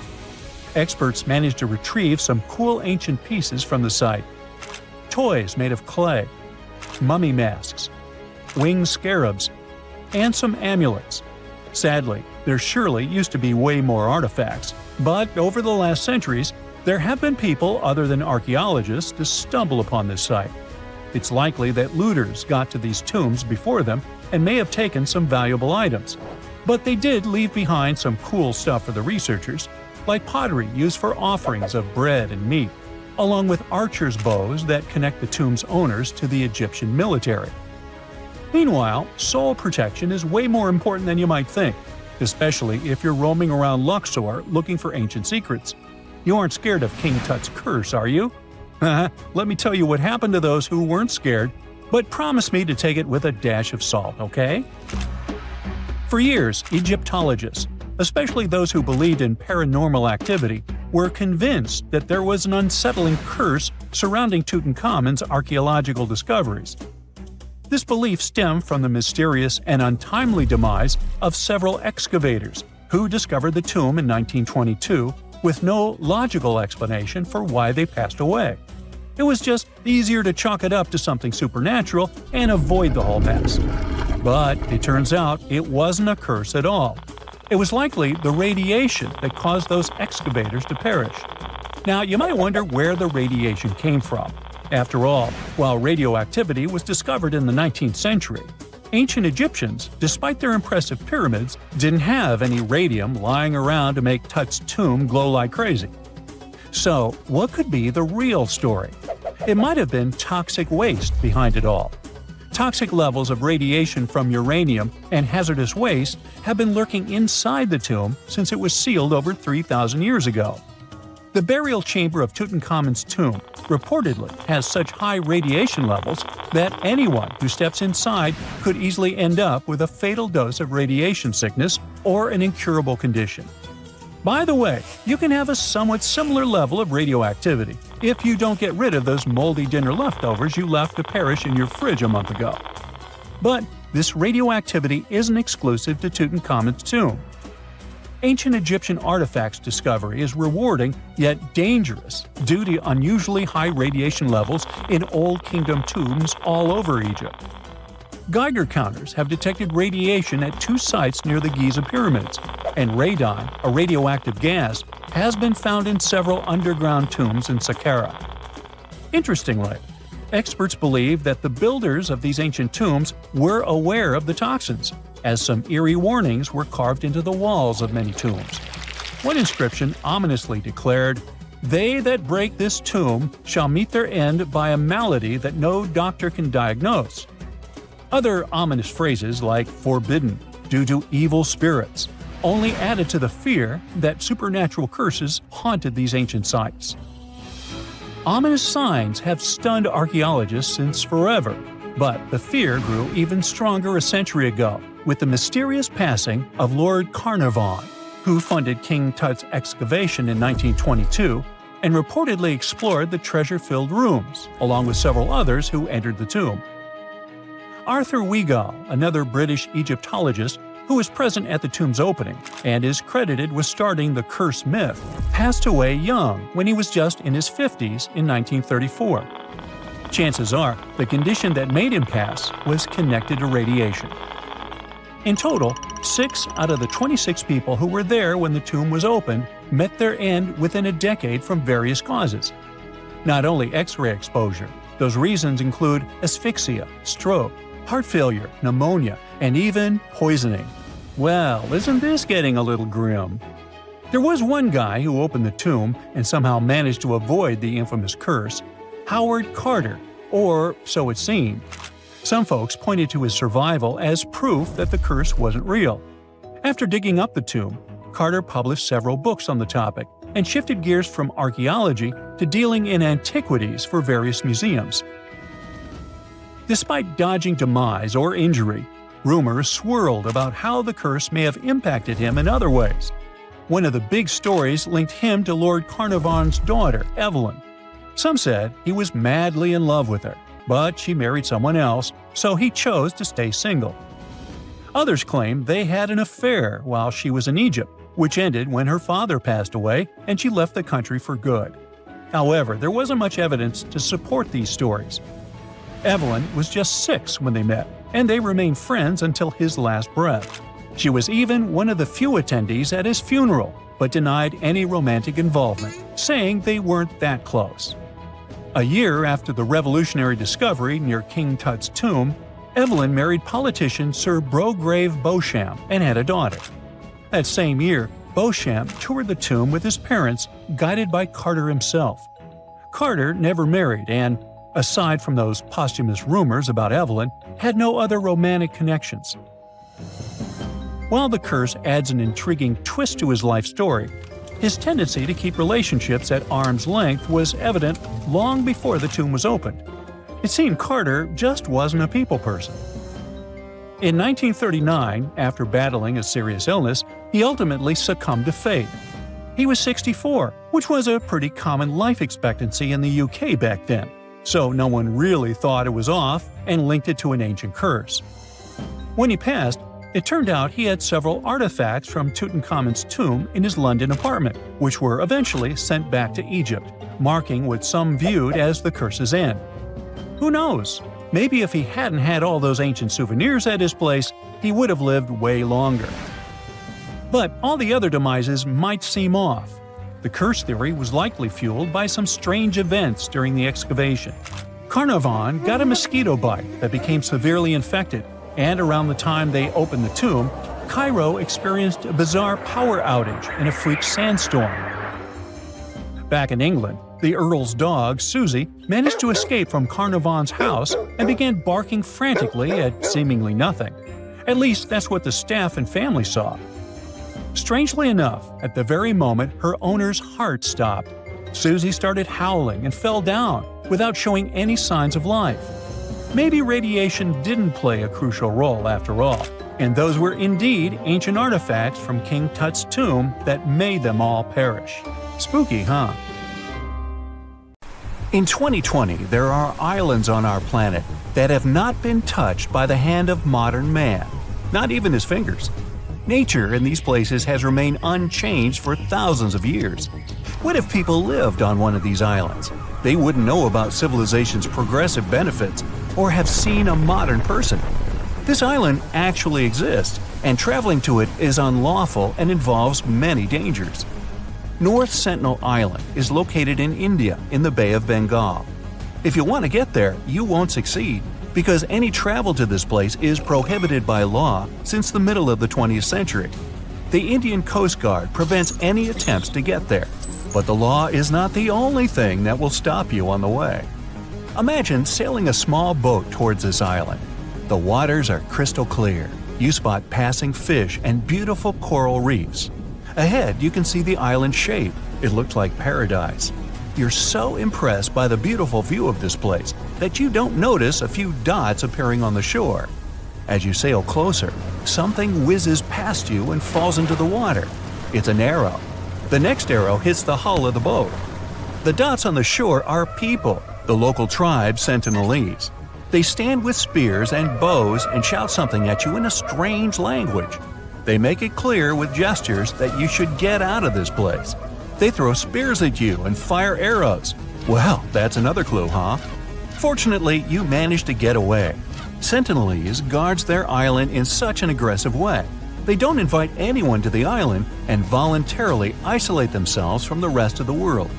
Even when a helicopter flew to North Sentinel, the tribe threw spears and arrows at it. The authorities forbid approaching this island because it's unsafe for tourists, you think, and to protect the islanders from the dangers of modern man. People can easily bring disease to the island and infect the inhabitants. The locals may not have immunity to even the flu or a simple cold. Despite all the prohibitions and threats to life, many people have tried to get there. They wanted to make friends with the tribe, and sometimes they did. In 1880, Officer Maurice Vidal Portman went to the island shore and found that it was surrounded by a coral reef and limestone. On the island, there was a noble soil, which is ideal for growing coconut palms. Portman found several villages on the island, but didn't visit the locals and left this green paradise. Often researchers gave the islanders gifts in the form of caught fish. The locals accepted it, asked for more, but still did not allow anyone to approach their home. Making friends with the natives was also tricky because they communicate in a complicated language. But over several decades, modern people managed to establish contact. In 1991, one of the locals approached a boat that sailed to the island and took the gift. In the same year, the islanders boarded a boat and accepted bags of coconuts from the anthropology team. This was one of the last positive interactions with the tribe. For centuries, Sentinels have lived on their own, far from civilization, and India's government wants this to continue. So there. Another island is also beautiful but much more unsafe. One mysterious small green island is found 25 miles off the coast of Brazil. It also represents paradise. Traces of modern man are present here in the form of a lighthouse, but there are no people inside. Sometimes the Coast Guard comes to the lighthouse to check whether everything is okay and whether there are no strangers on the island. People are not allowed on this island for their own good. The only inhabitants of this place are snakes. The island is home to about 4,000 species of these reptiles. They hang on trees and slither on the ground. Oh boy. They have no enemies and feed on birds that visit the island for recreation during a long flight. Oops. But the worst thing is that these snakes are among the most venomous in the world. The golden lancehead snake is a unique species that lives only in this place. Snake Island was once part of Brazil's mainland, but 10,000 years ago, the sea level rose and separated this place, turning it into an island. Animals were completely isolated here, and for thousands of years, snakes became the top of the food chain. Because there was no other prey on the island except birds, evolution gave these snakes a potent venom to catch prey with a single bite. Well, moving on. Next is a terrifying island located in the Xochimilco Canal, 11 miles from Mexico City. There are no venomous animals or a hostile local tribe, and the island is not forbidden to visit. But most likely, you'll want to leave as soon as you arrive. Creepy dolls of various sizes are suspended in trees and old buildings all over the island. In the 50s, one of the residents of Mexico City moved alone to this island and began to hang it with dolls. For decades, he decorated this place, although it's difficult to call it decoration. He found dolls and dumps and canals around the island. The hanging dolls looked rather strange and attracted many tourists. But over time, the dolls got older. They were covered with moss, turned green, and rotted. The dolls' faces have deformed and taken eerie shapes. But the worst thing is that the locals say they've seen these dolls come to life at night. Ew. Now for Bovet Island, one of the most mysterious islands in the world. This island is the most isolated place in the world. It's located in the South Atlantic Ocean, 1,600 miles away from South Africa and 1,100 miles from Antarctica. A perfect location for an introvert. It's challenging to reach the island, and typically you can only do so from some large ships passing by. Almost the entire island is covered by a glacier, and in its center lies a volcanic crater. The only permanent residents of the island are penguins and seals. The island was discovered by a French explorer in 1739. However, the coordinates of this place were not recorded. For the next 69 years, the island was hidden. In the early 19th century, it was finally rediscovered. But a human foot came ashore only in 1927. Hopefully, it was still attached to some explorer. In the mid-20th century, people decided to build a weather station there. As soon as the researchers sailed to the island, they discovered something strange. They found a lifeboat in a small lagoon among the seals. It was in good condition and could still sail. The researchers found oars and an empty copper buoyancy tank not far from the boat. There were no markings or emblems on the boat. It seemed that a ship was wrecked and the sailors escaped by this boat. However, no human tracks were found on the island. Who owned this boat and what happened to those who sailed on it remains a mystery. Now, let's end our trip with an island that is completely safe and even pleasant. What a surprise. Pig Beach is an island located in the Bahamas. This is not the official name of this place, but it's called that because of the local swimming pigs. The island is inhabited by these animals. They sunbathe on the beach, walk through the jungle, and beg for food from tourists. But the cool thing is, they can all swim really well. Cute pink and brown piglets splash in the water and grunt, begging for food. Thanks to feeding by tourists and caring locals, these animals manage to survive on the island. You can stay at a hotel on a nearby island and visit the pigs by boat. Nobody knows precisely where the pigs came from. According to one legend, the pigs survived a shipwreck and swam to this island. You can find several cats and goats there as well. Animal Farm, anyone? The most exciting accidental discovery I've made in my life was a $10 bill in my old winter jacket. Some folks are luckier though, as they find underground cities from centuries ago or make inventions that turn them into millionaires. Velcro was invented after a routine walk in the woods. Kellogg's cornflakes were inspired by a chipped tooth, and Play-Doh saved a business empire from falling by chance. Back in 1998, electrical engineer John Williams found something that looked like an electrical plug sticking out of the ground. He started digging and noticed that it was stuck in a small rock. He found it in a rural location in North America, far from civilization, industrial complexes, airports, factories, and electronic plants. This piece of electronics embedded into a solid granite stone got the nickname Enigmalith and a price tag of $500,000. Some scientists are sure it's a big hoax and not a souvenir left by some visitors from space, as Williams claims. But the finder of the rock wanted to prove that it was a real piece of ancient technology, some sort of an electrical connector. If it's not a hoax, then this little find could be proof that humans, or some other civilization from the past, were way more advanced than we ever thought. They must have managed to invent a way to transmit electricity long before humans in the 19th century. He offered scientists to take a look at this find and establish what it really is without breaking the rock open, but there were no takers. Williams consulted an engineer and a geologist, and both confirmed there were no traces of glue on the electronic component. It hasn't been welded either, so it must be as old as the rock, which is around 100,000 years old, according to geological analysis. Dr. John Kellogg had a philosophy of biological living with regular exercise, massage, plenty of water, zero bad habits, caffeine, and no meat. At the end of the 19th century, he looked over a health institute in Michigan. He once whipped up a mix of flour, oats, and cornmeal. He thought that by baking whole grains at high temps, they'd be easier on the stomach and healthier overall.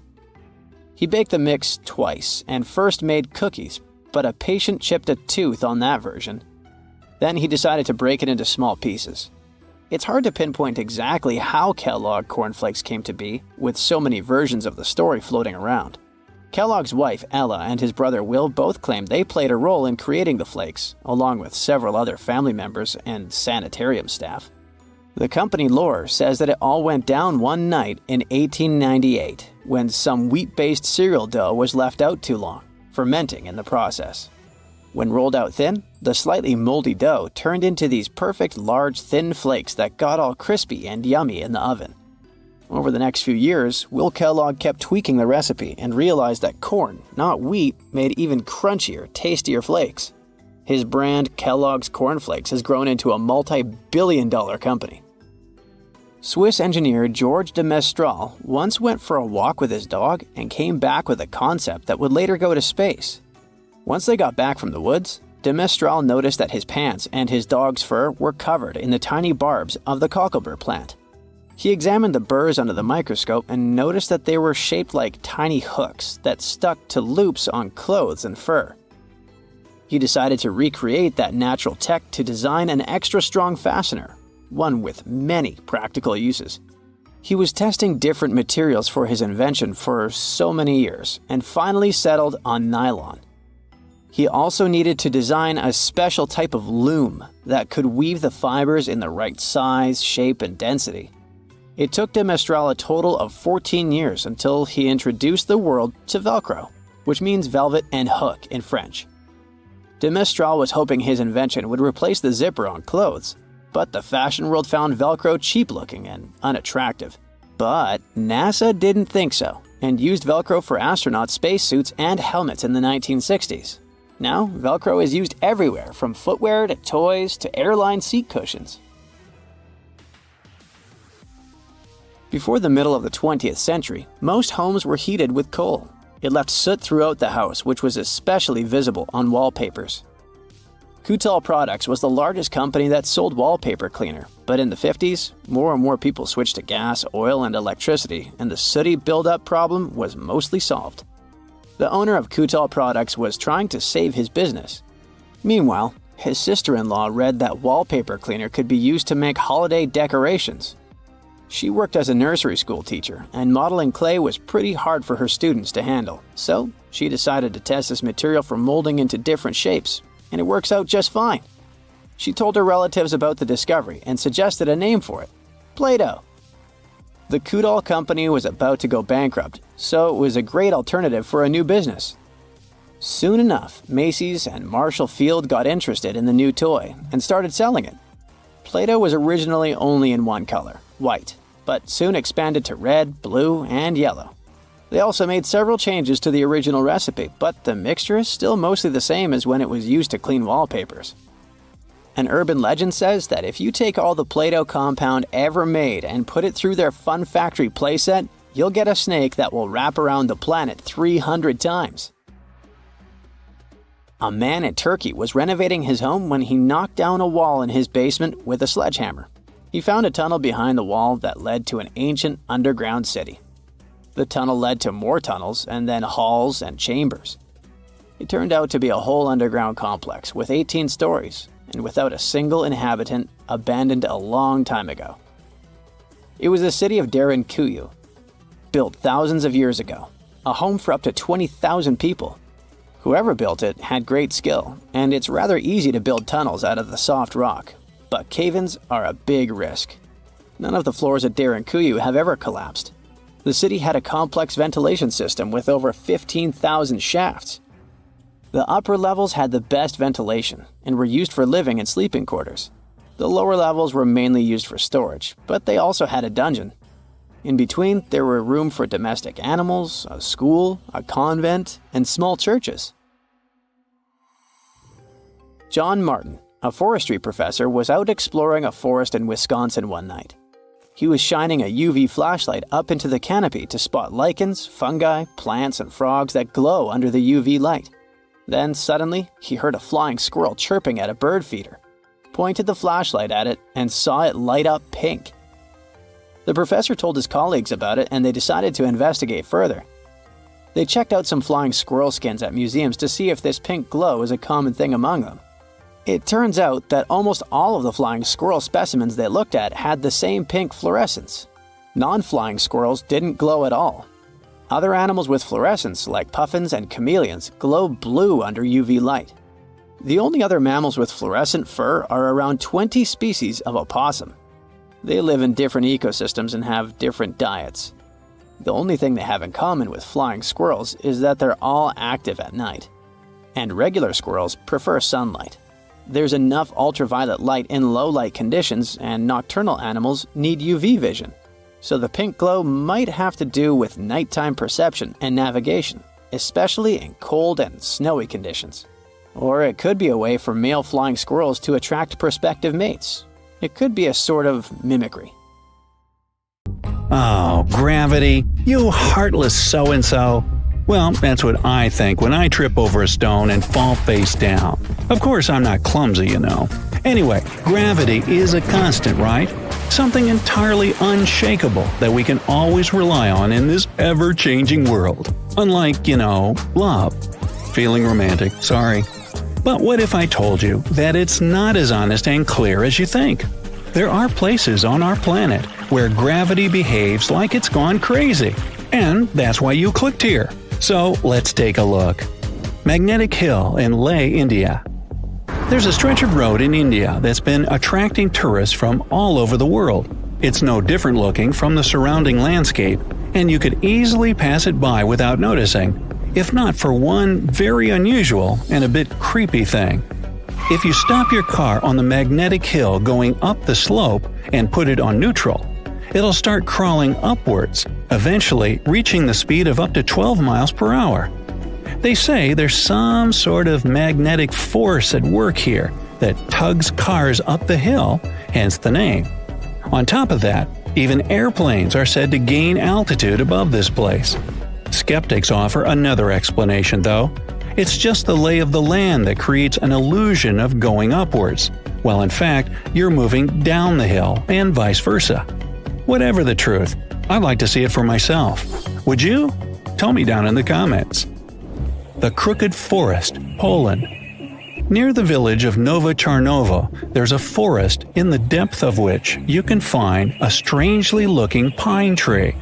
Planted in the 1930s, there are 400 trees that sharply twist to the north almost at the roots, and then grow upwards in a semicircle. Although scientists offer different theories about the tree's weird growth, nobody can say for sure what made them look like that. Some say it's people who did it, while others believe it's a gravitational anomaly that somehow pushed the trees down. The trouble with this version, though, is that it would have had to stay there for years, and that only affected the trees. Still, no certain explanation exists anyways, so who knows? A waterfall, Faroe Islands. Ever seen an upward-moving waterfall? You can have a look at one on the Faroe Islands, halfway from Iceland to Scotland. But if you were expecting me to tell you an unbelievable story about a mysterious force pushing the water up the rock, then sorry, no such thing here. The truth, however, is quite jaw-dropping anyway. The winds in this place are so powerful that they lift the water and throw it back up. I guess it was this kind of wind that allowed Mary Poppins to travel on her umbrella. Sounds good. In fact, this waterfall is not unique. there are several more places on Earth where winds create an illusion of defied gravity. For example, there's the Kinder River in England that has a waterfall constantly struggling with the wind. It's so strong that half of the Cascades water seems to just fly up without ever touching the bottom of the drop. Hoover Dam in Nevada, USA. If you ever get up to the top of the dam, which is about 726 feet high, you can try a little trick. Take a bottle of water and pour it over the edge. You'll see the water flow up instead of spilling down. Once again, this isn't really any magic or unnatural phenomenon. The wind up here is simply too strong for the water to fall, just like with the waterfall on the Faroe Islands. Here though, it looks even more impressive since you can do it yourself. Dokkaebi Road, South Korea. Another gravitational anomaly located on a road. Locals once found out that if you put an empty can or a bottle on the ground, it will immediately start rolling uphill. Unlike other such places in the world though, Dokkaebi Road doesn't just create an illusion. When you walk down the slope, you don't feel as if you're going up. Everything's pretty normal. But once you put down an object that can roll, it will do that in the opposite direction than it should. Local authorities were quick to get the idea and put a signpost directing curious tourists to the mysterious road. Golden Rock, Burma. If you happen to be in Burma, these days it's also called Myanmar, make sure to visit this well-known site. A gold leaf-covered boulder sits upon the edge of a cliff, and a small pagoda is built on top of it. The impressive thing about the rock is that it only lightly touches the cliff for support. In fact, it looks like the boulder will fall any minute now, but it has been standing like that for centuries. On top of that, the pagoda built upon it is not really a recent addition, so it's quite an unusual sight to see. The rock seems to be saying, "Gravity? I don't care about that stuff." The legend has it that what keeps the boulder in place is a single strand of Buddha's hair. Well, I don't know about that, but you can check out the rock for yourself and see that it's not attached to the cliff by anything. And yet, it's not budged for 2,500 years. Something must be at work here, huh? Stone of Davasco, Argentina. If there ever was a thing that said, "I defy gravity" out loud, it's the Stone of Davasco. The huge 300-ton boulder stands precariously on the edge of a cliff and rocks a little bit from side to side in the wind. People even checked it by putting glass bottles under one of its edges. They exploded with another movement of the rock. Unfortunately, today you can't see this wonder of nature as it was a century ago. In 1912, the boulder suddenly dropped from its perch, which it had occupied for literally hundreds of years. The people in the nearby town of Tandil were so sad about this event that 95 years later, in 2007, they decided to restore the stone. Well, not exactly put it together chip by chip. They made a plastic replica of the rock and put it on the same spot and even in the same position. So even today, coming by Tandil, you can see its famous balancing boulder. More of a symbol now, of course, because it's no longer rocking and only weighs 9 tons. But instantly recognizable nonetheless. Devil's Tower in Wyoming, USA. Remember this place from the movie Close Encounters of the Third Kind? If not, you should go watch it, but not right now. This place doesn't make you feel like you're witnessing some magic and doesn't really trick gravity right before your eyes. Sounds almost boring compared with the rest of the sites on my list, right? But the true mind-blowing feature of Devil's Tower is that scientists can't explain how it came to existence in the first place. You see, it's an 867-foot rock formation with walls so steep they're basically vertical. But that isn't even the main thing. This piece of stone just rose amid rolling plains of Wyoming with nothing like it for miles and miles around. So how is it that such a flat landscape could have suddenly given birth to something so tall? Theories abound, but nobody has the answer yet. My theory? Well, perhaps here is where the Earth has a giant outie belly button. Well then, you come up with a better theory. Oregon Vortex, USA. The House of Mystery in Gold Hill, Oregon, amazes its visitors with gravity-defying effects. You can't stand straight there, always leaning to the side and having to hold on to something for balance. Balls roll upwards. And there's also a broom that stands perfectly still wherever you put it, unlike virtually everything else in this shack. The local Native American tribes called this place the Forbidden Ground, even before the house was built there, and they avoided approaching it. The owners of the shack, though, decided to turn it into an attraction, and they succeeded. They created an atmosphere of mystery around the place and spread the news about it in newspapers and later on the internet, and voila, a perfect anomaly is made. In fact, it's no more than a curiosity, a human-made optical illusion that tricks your eyes and other senses. Hudson Bay, Canada. Okay, we've talked about some pretty ambiguous stuff, but now it's time for the real deal, the Hudson Bay anomaly. This is probably the only place in the world where gravity is indeed lower than anywhere else on the planet. Even skeptics can't smirk at it because the difference has been measured with precision equipment. So, does it mean that the gravity here is as low as, say, on the moon then? Unfortunately, or is it luckily, I'm not sure yet, the difference is minuscule. The exact value is 0.005% or 1/200%. You won't be able to feel it even if you try your hardest, but it's still there. Scientists say this anomaly exists because of the ice sheet that covered the area about 10,000 years ago. It compressed the rocks so much that they still can't fully recover, shifting the gravitational field in Hudson Bay. Sometime in the future, though, the gravity will return to normal in this area as well. No moonwalk for me then. Hundreds of thousands of years ago, rivers of volcanic lava rushed through what is now Spain. With time, it turned to rock and formed a crag over the abyss. Back in the Middle Ages, someone decided to build a village on that basaltic rock between the rivers Fluvia and Torinel. They named it Castelfollet de la Rocca. You can see it from the distance, and from sunset till midnight, the cliffs are illuminated, making it look even more like a mysterious medieval castle. The village is shorter than a mile and is made up of narrow, shadowy streets and little squares that all blend into one main artery. Most of the buildings here are made of the same material as the pedestal the village stands on. It's all volcanic rocks. The place is so tightly pressed together, it feels like one wrong step and you'd fall into the abyss. The village has the only working basalt quarry in Spain. The tallest building in the village is the St. Salvador Church. It has a history dating back to the 13th century and was rebuilt many times. This is one of the smallest towns in Catalonia, with a population of just around 1,000 people. Yet, it has 2 museums.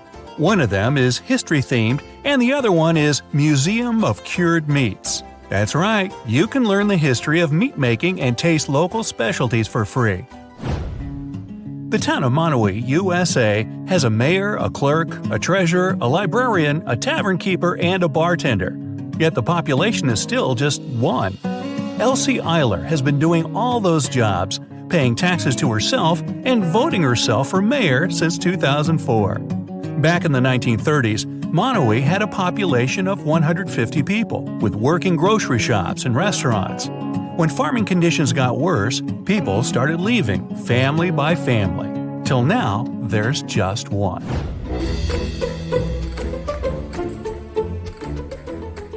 Hey, you can save some good money on ceilings and back walls in this Spanish town. 3,000 locals live under and in the sides of Cadiz Mountains and use them as natural backup. The first settlers moved in here in the prehistoric times. The rocks are perfect for keeping cool in the summer and warm in the winter. The Australian town of Coober Pedy is famous for precious opals found here and for its underground residence built from old abandoned mines. Back in the day, the miners could hardly work under the burning desert sun, so someone decided to put a tent directly in the mine. Later, it turned into a home. Now, there are 3 churches, a bookstore, an art gallery, a bar, and hotels with swimming pools underground. Moroccan Chefchaouen has become famous worldwide for its blue houses. The town was founded to stand against an outside invasion in the 15th century and was originally white. Some people believe it was painted blue to symbolize the skies, others to repel mosquitoes and prevent the spread of malaria. In either case, the locals are proud of it and regularly add a new layer of blue on their walls. Any cat lover in the world should put Aoshima, Japan on their bucket list. There are 6 times more cats than people on this cat island, with just about 15 humans and over 100 felines living there. There are no restaurants, hotels, or even cars in Aoshima. Tourists just come here for the purrs. If you are more of a bunny person, you gotta love another Japanese island, Okunoshima, also known as the Rabbit Island in Seto Inland Sea. They say some boy let 8 rabbits run free on the island in 1971, and the number quickly grew to 700 over the following years. You can also enjoy hot springs, beaches, and cycling here. Giethoorn Village is nicknamed Venice of the Netherlands, and it doesn't have a single road for cars. It's all about waterways, walking paths, bike trails, and little colorful houses. Its 2,000-something residents mostly live on private islands and have to cross one of the 180 bridges to go places. That or a popular whisper boat with a tiny silent engine not to ruin the romantic atmosphere. Every place is unique, unless it's a well-made Chinese replica. Thames Town is a good proof of that. It was finished in 2006 with faux Victorian and faux Tudor buildings, fish and chip places, and red phone booths everywhere. The place is super popular for UK-themed wedding photo shoots. You can also find a replica of an Austrian village of Hallstatt, the Sphinx, the Eiffel Tower, and Venetian canals, all within China.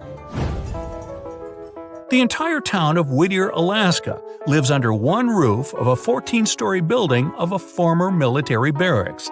That's 200 people, plus all the shops, a police station, a post office, a hospital, and a church.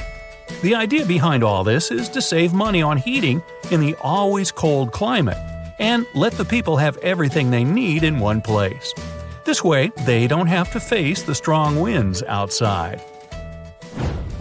Residents and tourists in Miyakijima, a Japanese island in the Philippine Sea, never leave home without a gas mask. The place sits at the base of an active volcano, and there are always high levels of dangerous sulfur gas in the air. Ooh, that must smell good. Kidding. The locals are paid by the government to live here, and the tourists come for scuba diving and to watch dolphins and rare birds. Another dangerous place to live is in Pennsylvania. Centralia used to be a big coal mining center.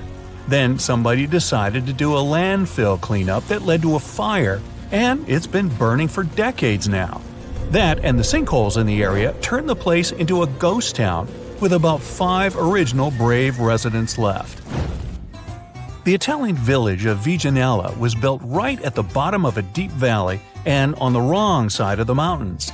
They cast a huge shadow and deprived the village of the sun for the entire winter. The locals used to live like that for centuries, until one engineer decided to build a large mirror high on the opposite slope of the mountain. It's operated by a computer and reflects light on the central square of Viganella for at least 6 hours a day during the darkest months. The name of this town, which I can't pronounce, translates to oil rocks and is located entirely in the open sea on the world's first offshore oil platform. Its population of around 5,000 regularly changes. People come here in shifts for a few months. It has legit hotels, bakeries, recreation centers, and whatever else you'd expect to find in a regular town. Its future is unclear though. Once the oil reserves end, it will not likely stay afloat. The Japanese town of Nagoro is known as Scarecrow Village. The last children were born here over 20 years ago. It officially has less than 50 residents, but it feels complete thanks to 350 life-size human dolls.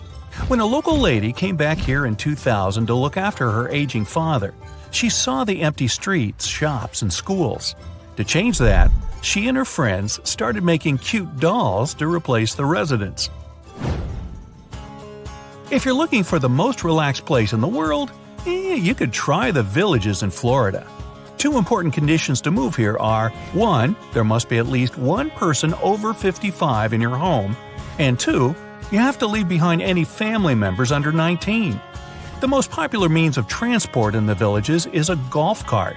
There are all sorts of fun, free activities for the residents, so it's far from being boring. There are many places around the world where people live in caves in the side of mountains. Matmata in southern Tunisia stands out because the local Berbers make their own caves of sandstone.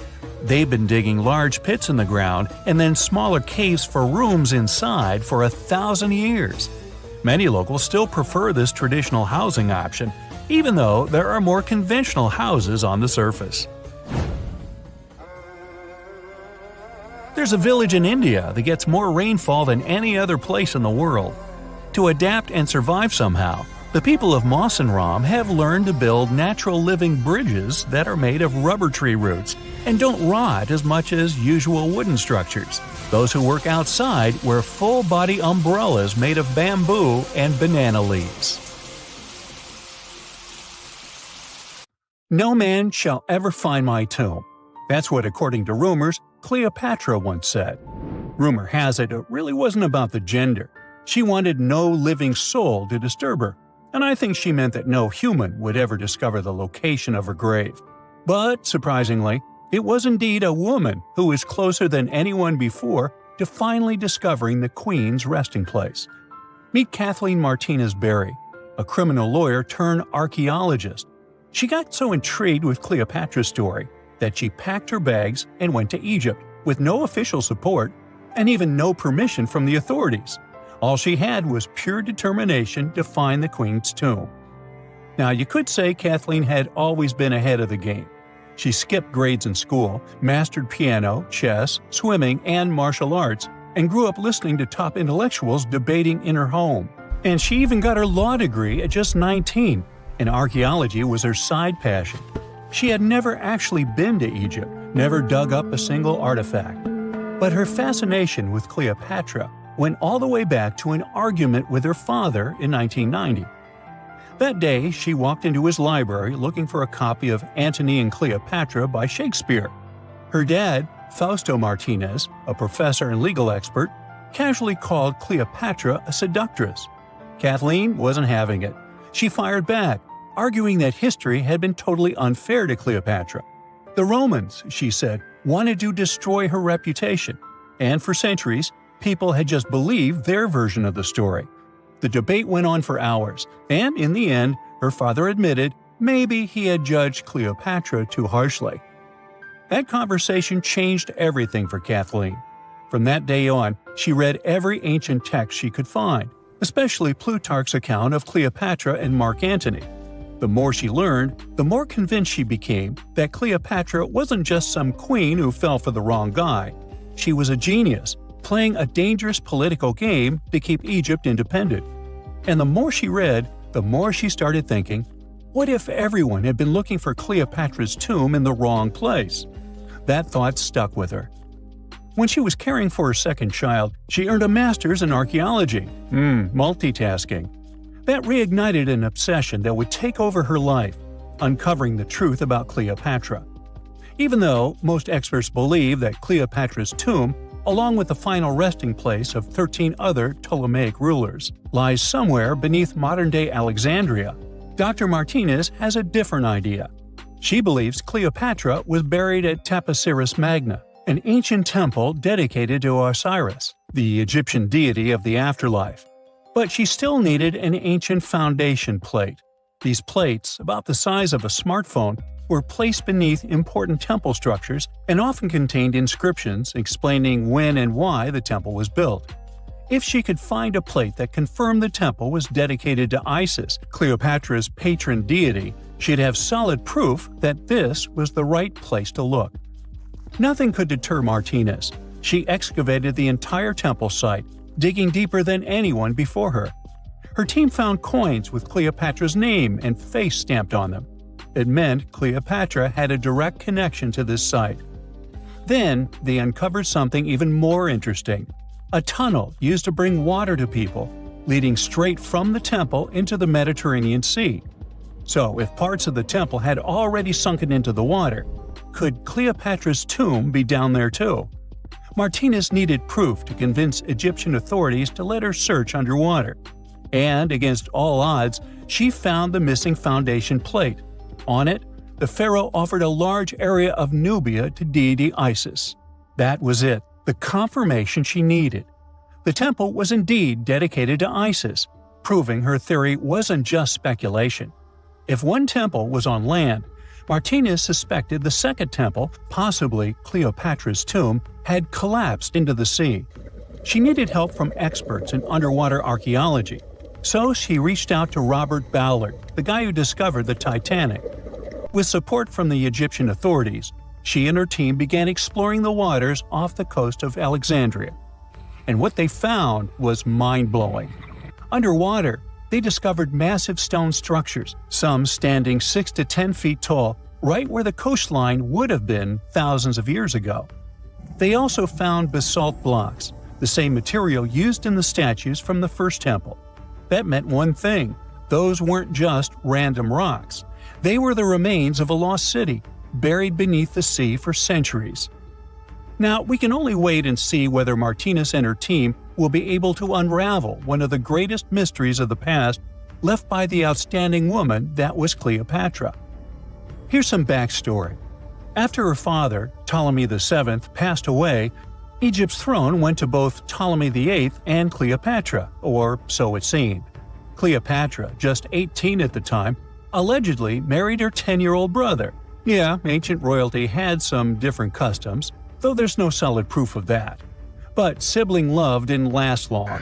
Young Ptolemy decided he wanted all the power for himself and tried to push Cleopatra out. Forced to flee the country, she didn't just sit around feeling sorry for herself. She raised an army, ready to march back and take what was hers. That's how, at 21, she was already in the Sinai Desert, leading an army and planning her return to the throne. Now, by that time, Cleopatra had already been locked in a powerful political, and not only political, alliance with Julius Caesar. In June 47 BC, she gave birth to a son, Ptolemy Caesar, better known as Caesarion, who, many believe, was Caesar's child. But that didn't stop her from playing by Egyptian royal rules. And her husband number 2, her other brother, Ptolemy XIV. Yep, despite her ongoing affair with Caesar, Cleopatra married yet another sibling, because, in her world, keeping the throne in the family was the name of the game. Now, marriage aside, Cleopatra's bond with Caesar stayed strong. She even traveled to Rome with Ptolemy XIV for a state visit. But instead of playing the role of a dutiful queen, she stayed in Caesar's private villa by the Tiber River. But after Julius Caesar lost his life in 44 BCE on the Ides of March, Cleopatra's political standing became shaky. To make matters worse, her brother-husband Ptolemy XIV passed away soon after, and some suspect Cleopatra had a hand in it, leaving her as the sole ruler of Egypt. Meanwhile, back in Rome, Mark Antony was rising to power as Caesar's presumed successor. Wanting to size up the Queen of Egypt, he summoned Cleopatra, and she did not disappoint. Sailing into town on a lavish barge dressed as a deity, Cleopatra made quite an entrance. Antony was instantly mesmerized, so much so that he left his third wife back in Rome and followed Cleopatra to Alexandria, where their relationship turned into a full-blown royal affair. The two had 3 children together. Together, they waged war against Caesar's adopted son, Octavian, in a battle for control of the Roman Empire.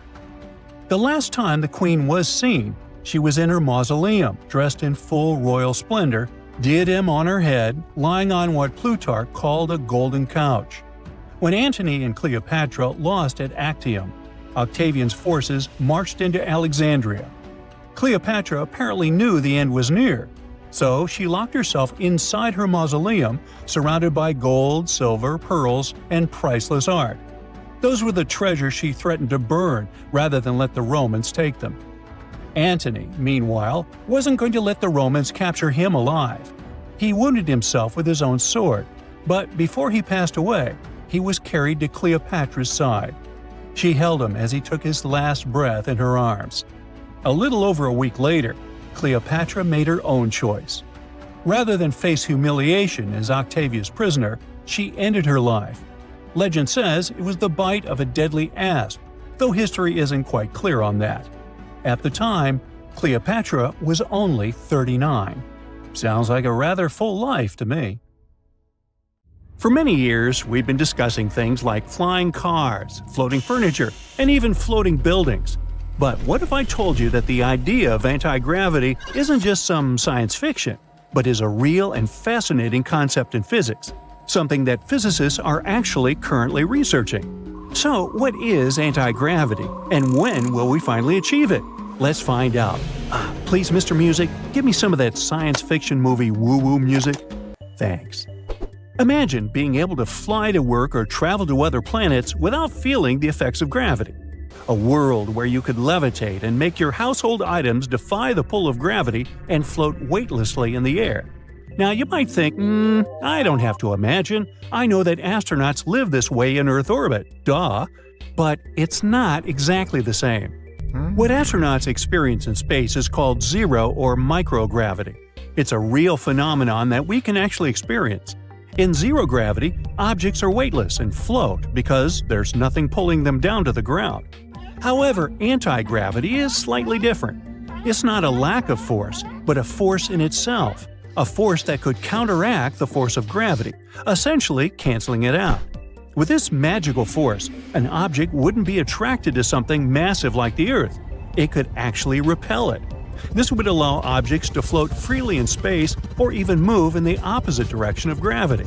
It sounds like something straight from science fiction, a way to defy the laws of physics and take us to the stars. From Star Wars to Star Trek, it's been a popular concept for many years. But could it be possible in real life? Is there actually a repulsive force that could counteract the effects of gravity? Scientists and philosophers have been discussing the idea of anti-gravity for centuries. However, it wasn't until the late 20th century that real progress was made in understanding the science behind it. And now, we're exploring the possibility of creating anti-gravity fields. So let's put on our scientific thinking caps and try to understand how it works. Let's start with the beloved and famous theory of general relativity. Picture yourself playing with a trampoline surrounded by toys. You know that if you jump, it will cause a dip in the trampoline, and the toys near that dip will start rolling towards it due to gravity. That's what Einstein's theory of general relativity tells us about the fabric of space-time and gravity. But what if the trampoline could stretch in ways we never imagined? What if it could also curve or bend backwards, repelling both you and the toys around you? That's the idea behind modified theories of general relativity. Some scientists have proposed adding extra dimensions to space-time or introducing new forces that could interact with matter in unexpected ways. However, as with all scientific theories, we'll need to conduct some experiments and collect data to know for sure. Okay, now let's pretend the universe is a big room filled with furniture. Scientists have discovered a mysterious invisible force pushing all the furniture away from each other, like a superpowered wind that makes everything float. They've named this force dark energy. According to current cosmological models, nearly 70% of the universe is made up of dark energy. And even though it's invisible, it's thought to cause the universe to expand faster and faster. Now you can see how this is kind of like the opposite of gravity, which pulls everything together. So, if it's true, it would mean that anti-gravity is a real force. Now, wouldn't that be awesome? The only thing we need to confirm is whether dark energy really exists and has such properties. Yeah, only. Finally, let's talk about the superstring theory. Okay, so imagine you have a bunch of rubber bands and you're stretching them. When you pluck one, it makes a sound, right? This is kind of like superstring theory. It says that everything in the universe is made of super tiny strings that are vibrating like those rubber bands. These strings can make the different forces of nature, like gravity, happen. And get this, some scientists believe these strings exist in extra dimensions where they might be able to cause things to float away, like anti-gravity. You could see this idea in some cool movies like The Matrix and Interstellar. Overall, superstring theory may hold the key to understanding anti-gravity, but it's still a theory and needs further exploration. However, there's still much skepticism and criticism surrounding the idea of anti-gravity. Firstly, many scientists say that anti-gravity is impossible because it violates the fundamental laws of physics. For example, the law of conservation of energy. According to this law, energy cannot be created or destroyed, only transformed.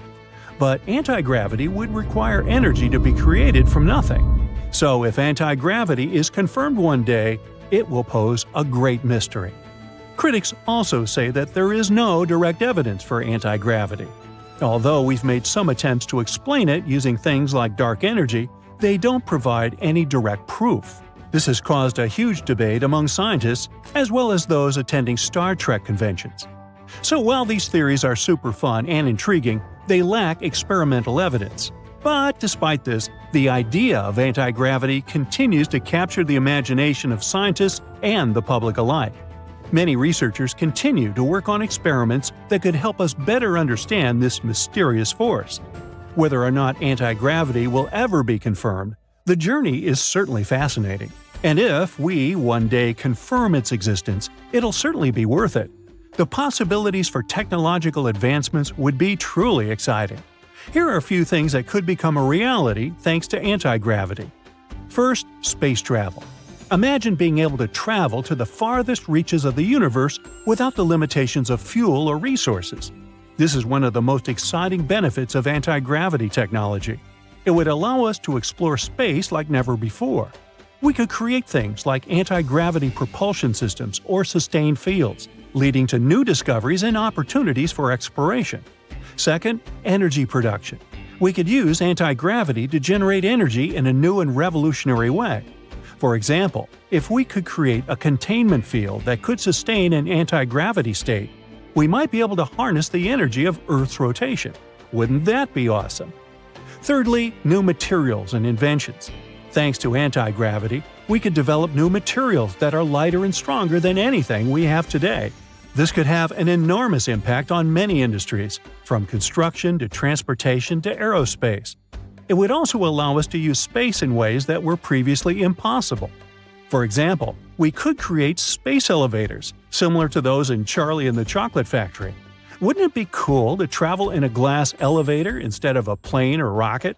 Heck, for me, anti-gravity would make it a lot easier for me to haul out the garbage in recycling bins every Monday before pickup. Unloading the car with groceries would be a snap. And if you wanted to retrofit your house for earthquakes, lifting your house up to get underneath will be a whole lot easier with anti-gravity. These are just a few of the many exciting possibilities that would come with a better understanding of anti-gravity. Even though it has not yet been proven, it's always exciting to imagine what the future might hold.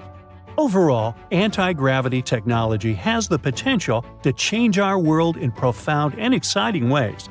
And while it may still seem like science fiction, who knows what we might discover in the years to come.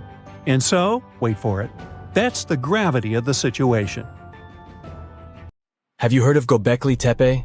It's an ancient site in Turkey that literally made historians rewrite history books. Over 11,000 years ago, a group of prehistoric humans crafted an enigmatic masterpiece that's even older than Stonehenge.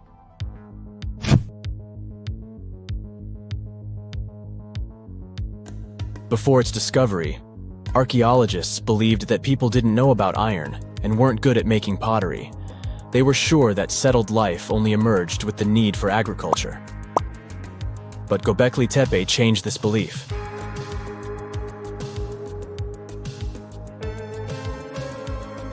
The place has revealed that it was the temple that paved the way for a settled life, not agriculture. Until this discovery, researchers believed that farming was the catalyst for sedentary living. Meet Professor Schmidt, the guy whose findings changed this theory. He managed to prove that hunter-gatherer communities laid the very foundations of this way of life.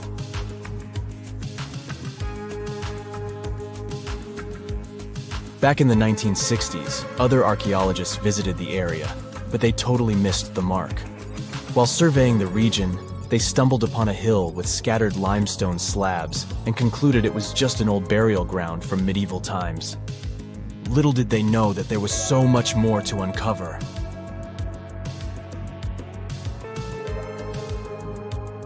In 1994, Schmidt embarked on his own survey of prehistoric sites in the area. Surprise! He instantly realized he had discovered something truly extraordinary. Unlike the nearby flat and barren plateaus, Göbekli Tepe had a gently rounded top, rising 50 feet above the surrounding landscape. Funny enough, the translation of this place's name is Potbelly Hill. Schmidt was sure only humans could have made something like this.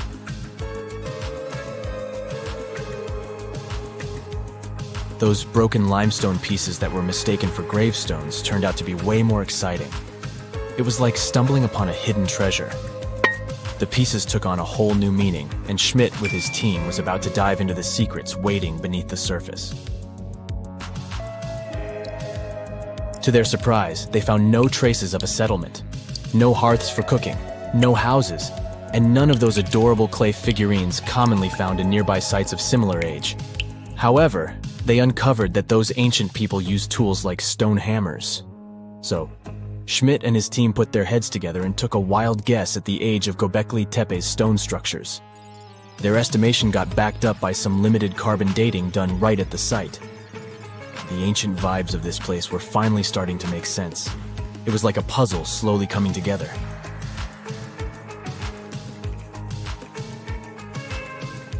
You may think that back then, people didn't have special tools to create something as cool as Göbekli Tepe. Not true. Turns out, these prehistoric folks used flint tools instead of fancy metal chisels. They were also skilled at chipping away softer limestone and crafting pillars right on the spot. Afterward, they carried the pillars a short distance to the summit and placed them upright. Once the stone rings were complete, they covered them with layers of dirt. Over time, they added new rings, and voila! You've got a cool hill to impress people in the future.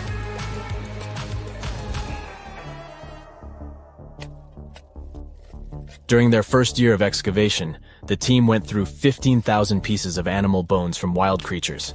These people didn't have pet animals or grow their own food. They hunted wild animals for their meals. But things were about to change, because the place had everything they needed to start farming. Scientists say they had wild sheep and wild grains that could be domesticated. And guess what? Just 20 miles away, geneticists found evidence of the world's oldest domesticated strains of wheat at a prehistoric village.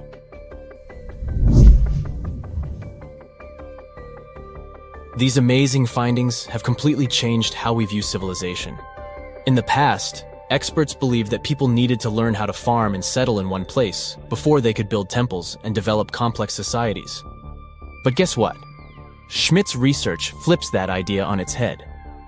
He claims that the incredible effort put into constructing these astonishing structures actually set the stage for the development of advanced societies. It means that societal and cultural changes happened before agriculture. Schmidt has this fascinating hypothesis about Göbekli Tepe. He thinks it could have been a special burial site where people left their loved ones. And here's the twist. The burial site was adorned with fancy statues and symbols representing deities from the spiritual realm. The idea that Göbekli Tepe could have served as a sacred place adds another layer of complexity to the whole story. While the site's true purpose may remain elusive, Schmidt's insights invite us to consider the profound interplay between life and the afterlife, and the deep reverence ancient hunter-gatherer societies may have had for their departed ancestors. Now let's talk about the stars of the show, the mesmerizing T-shaped columns that dominate Göbekli Tepe.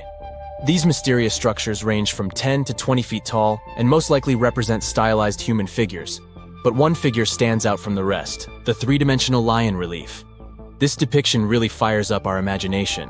Why? Because it hints at the possibility that lions roamed Anatolia during the Neolithic period.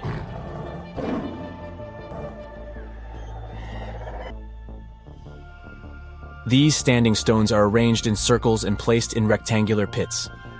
Each circle has a similar setup.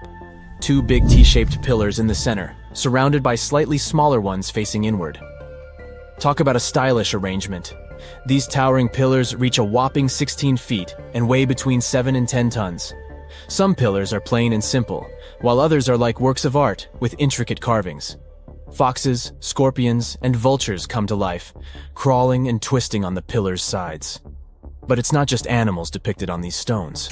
Some pillars have abstract shapes representing humans, and even small carvings of clothing items. Some of them even have belts. Now, there's one pillar that stands out from the rest like a rock star. This super old stone pillar suggests that a comet crashed into Earth. It happened during a chilly period that lasted about 1,000 years. Previous studies examining Greenland ice cores hinted at this comet theory, but now the carvings at Göbekli Tepe prove it right.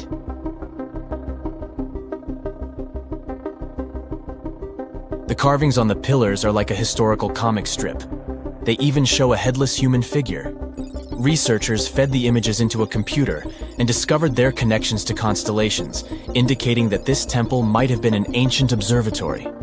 It's like our ancestors were trying to document this cataclysmic event in their own unique way. Archaeologists have been excavating and researching Göbekli Tepe since the mid-1990s, peeling back layers of history and providing us with a deeper understanding of the intricate relationship between various elements. They have no plans to stop the whole process for another 150 years. Who knows what else they'll find? You see, Göbekli Tepe has been labeled purely as a ritual site with no signs of domestic activities. We were led to believe that the absence of water meant it couldn't support semi-sedentary communities. But scientists believe it's time to shake things up and approach Göbekli Tepe with fresh eyes. It's time to question what we believed before and use new evidence and different ways of thinking. Like, there might have been a group of people living in the area who didn't stay in one place all the time. They moved around a bit but still had their own civilization, living in the area semi-sedentarily. Göbekli Tepe is not just home to a single temple, but an astounding collection of over 20 ancient structures. As archaeologists delve into the depths of this wonder, they are unraveling its unique layout, featuring 2 prominent focal points at the heart of each establishment, complemented by smaller structures and dividing walls. What's even crazier is that in this area, there are over 200 obelisks, which are narrow tapering monuments. A comfortable abode with a gorgeous view of the Mediterranean Sea will serve as a perfect rain shelter. Well, this is what a real estate advertisement might have looked like for Neanderthals 100,000 years ago. Welcome to the weird and wonderful caves you could live in, or not. Of course, back then, neither real estate and advertising had been invented yet. Never mind the fact that Neanderthals couldn't build houses and often lived in caves. Yet, one of those caves looks an awful lot like a residential building. It's situated inside a high limestone cape called the Rock of Gibraltar. If the Neanderthals had had an economy, the caves inside this rock would have cost a bundle. Navigators discovered it in 1907. They just spotted a big hole inside the fortified rock. For many years, scientists have studied this place and found some traces of Neanderthals.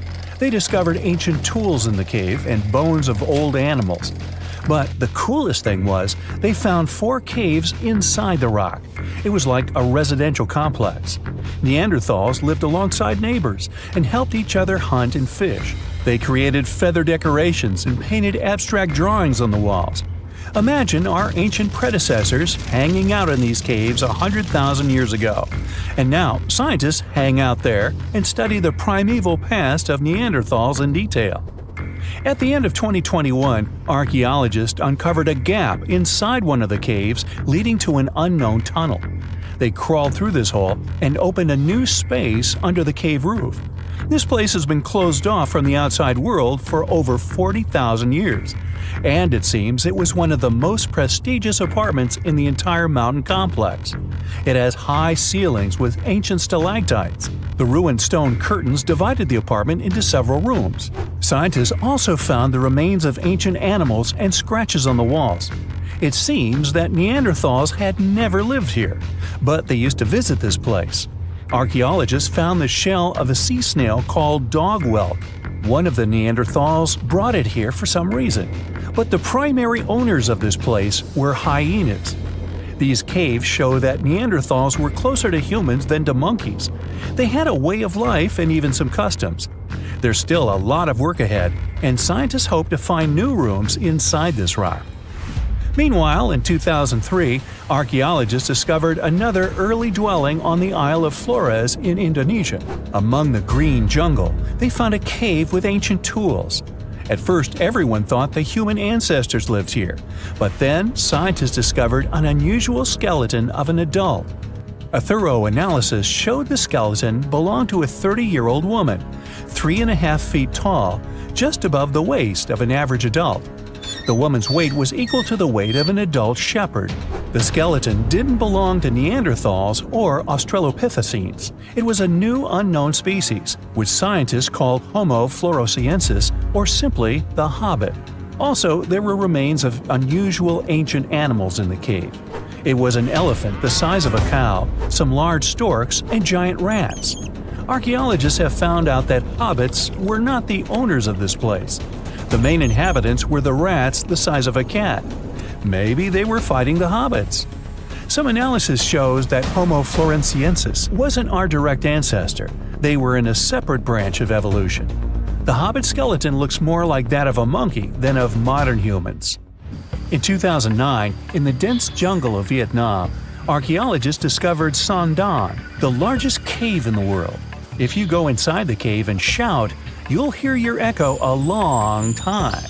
In some places, the height of this cave reaches half the height of the Empire State Building, and the total area is larger than one central block of New York. Son Don is one of the 3 caves in the Vietnamese jungle.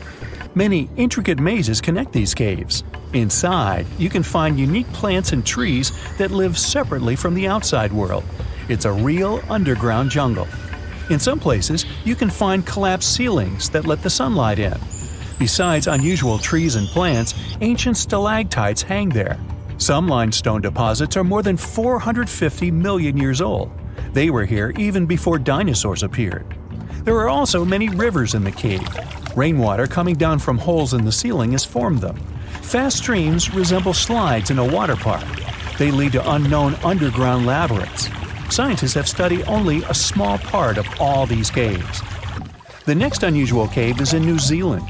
Hundreds of thousands of fireflies live inside. Each of them glows with a blue light. Together, they light up the cave. It may seem to you that you're on another planet, but you can't stay there for a long time. Special air measuring devices are everywhere.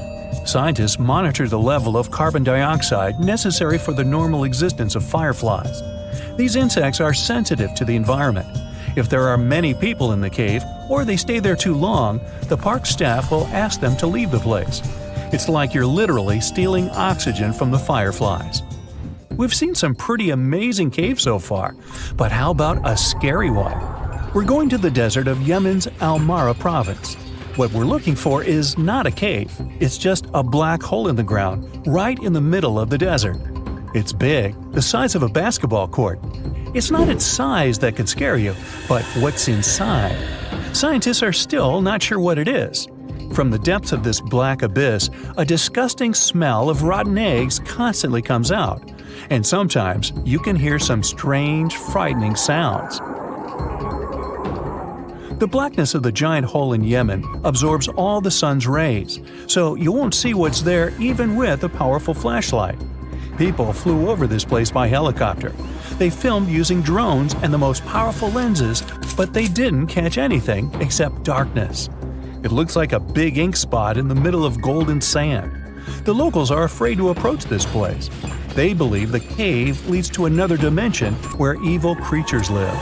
At the moment, the giant hole in Yemen is one of the most poorly studied and mysterious phenomenon of nature.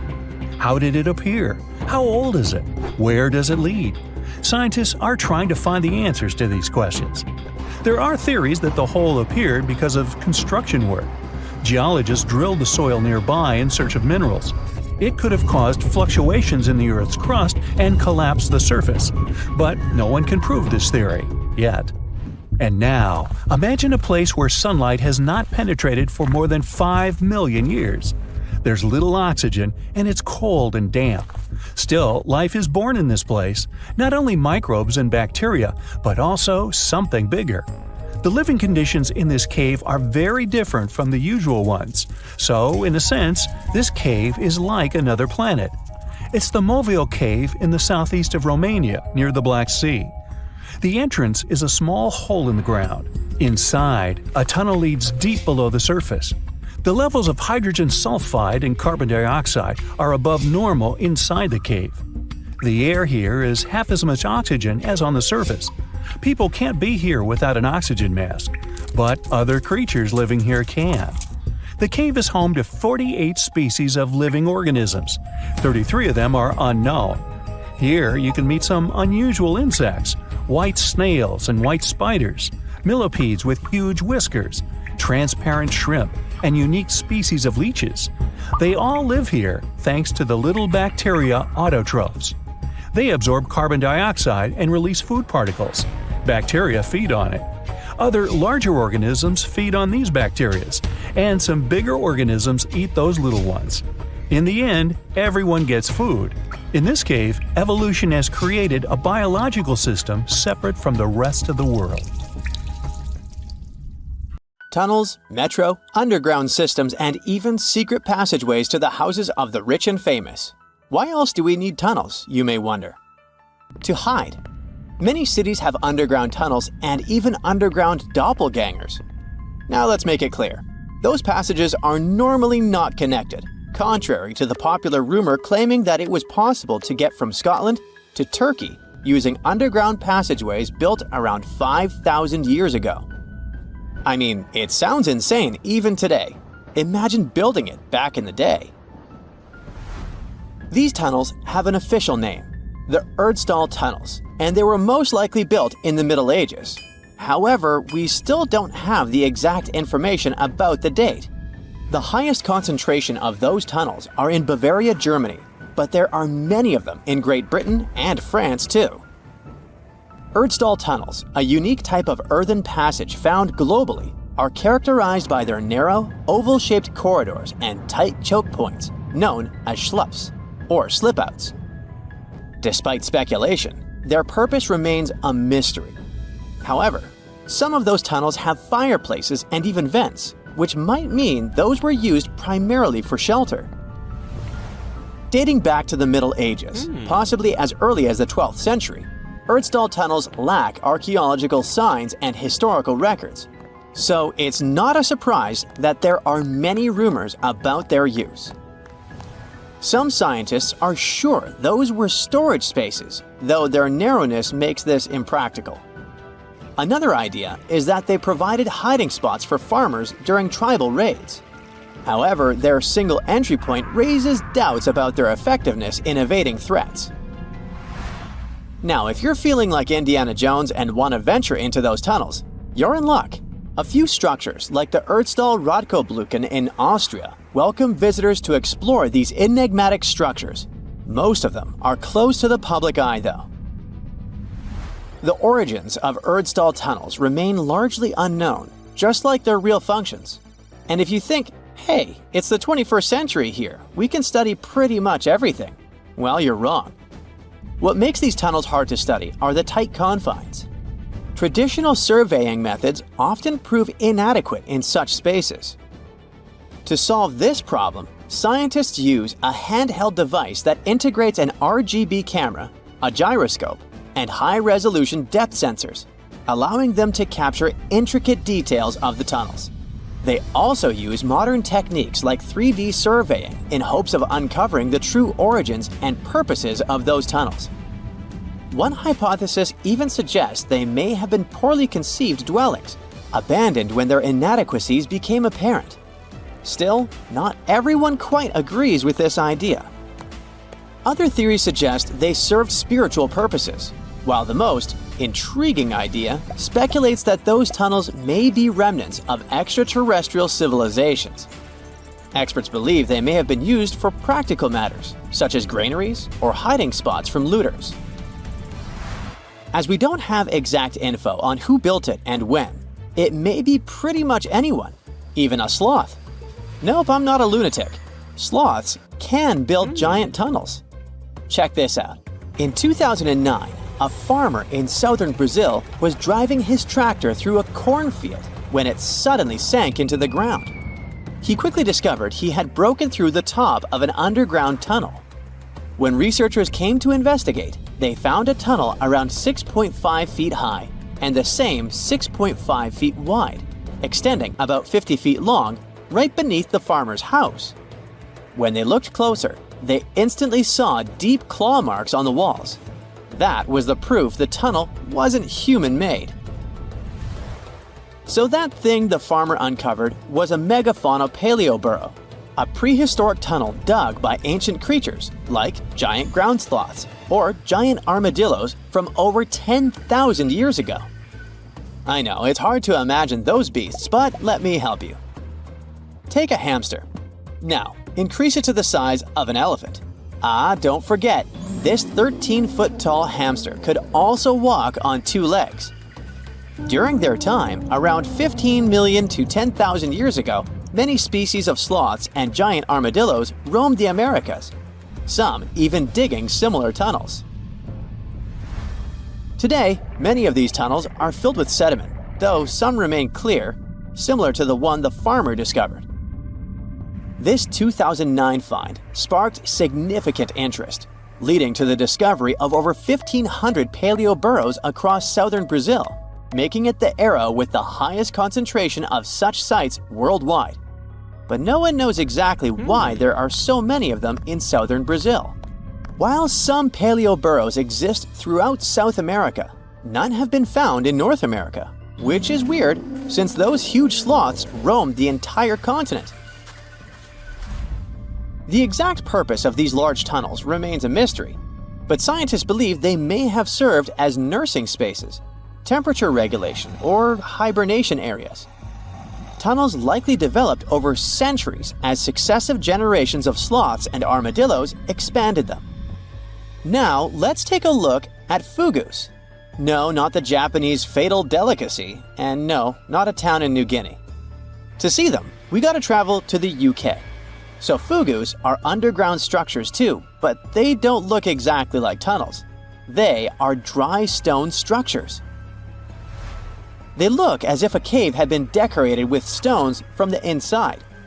There are only around 15 of them found so far, and most of them are located in Cornwall. According to the estimates, those tunnels were built about 2,400 years ago, and they're still in pristine condition, which is truly fascinating. I mean, back in the day, people had no cool machinery whatsoever, yet their structures still last. And if you dare to buy an apartment today, well, chances are you won't be too happy about the quality. Going back to our fugus, there's nothing extraordinary about their supposed purpose. They could be used for spiritual purposes, as a place to hide, or a food storage. The latest application, though, is a bit weird. I guess it's not a secret for anyone that England is famous for its excessive humidity. And if you want to store your food properly, you gotta avoid the humidity at all costs. Otherwise, say welcome to mold and fungi. But ancient people weren't dull-witted at all, or they wouldn't have survived, and you and I wouldn't be around now. So they might have adapted those fugus to store just some products, those that already had natural molds in them, assisting in the preservation of perishable food, like milk, butter, and cheese. But hey, those are just speculations. The true reason why they were built remains unknown. What makes fugus unique is that they are intentionally built tunnels, not just excavated mines like those in Wales. They were crafted by digging deep trenches, lining them with stone slabs, covering them with capstones, and then filling over them, all of which took significant time and effort. Still, no matter how hard those were to construct, cities around the globe are often built over intricate tunnel systems, each unique to its location. For instance, Paris is famous for its extensive underground quarries, which were abandoned years ago, but still pose a risk of collapse in certain areas above. London boasts one of the largest tunnel networks in the world, including many that were specifically created for military purposes. In New York City, there are rumors of secret tunnels, while Los Angeles has old tunnels from the Prohibition era used for speakeasies. Many other cities also have their share of enigmatic tunnels, and surprisingly, Florida is no exception. It happened in the year 2011 in Ybor City. Near a former post office, flooding uncovered something weird, a section of an unknown structure. Back then, people didn't pay much attention to that, so it took another 7 years to discover something truly fascinating. This historic neighborhood was founded in the 1880s, but it remained unknown until 2018 that it also has a hidden tunnel network. We only learned of it because of renovation work. The exact purpose, of course, is unknown, but most scientists are pretty sure that they serve to connect to early gaming spots and the port of Tampa. Figuring out how extensive the tunnel network is tricky. In 2018, a historic home in Seminole Heights revealed locked doors leading to tunnels from the 1920s. One local even said he traveled through a tunnel for 20 minutes. Rumors suggest some tunnels connect to the Hillsborough River and Ybor City. Research is ongoing, but no new info has emerged yet.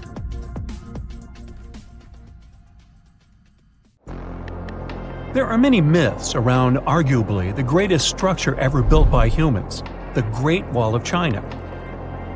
Some say it's so grand that it's visible from space. Others claim that you can see it from as far as the moon. Other theories suggest that the builders of the wall were left inside. Well, sorry to disappoint you, but all these impressive stories are just myths. But even with those stories busted, the Great Wall of China is an impressive and truly breathtaking structure. So let me tell you its true story. Today, China is one of the most populated countries in the world, counting as many as 1.4 billion residents. It's also one of the oldest nations in the world. It has 3,500 years of continuous written history, but the civilization existed long before that. There is a theory that while the European continent, for example, was most likely reached by humans from Africa, China wasn't populated by settlers that came from somewhere else. Some people believe that the Chinese civilization got formed from local Stone Age people who lived on the territory since the prehistoric period. So now, the Great Wall of China. It's truly big even by today's standard, stretching for over 13,000 miles. To imagine it better, it's almost 5 times the distance between New York and Los Angeles. Or even a bit greater than the distance between the North and South Poles.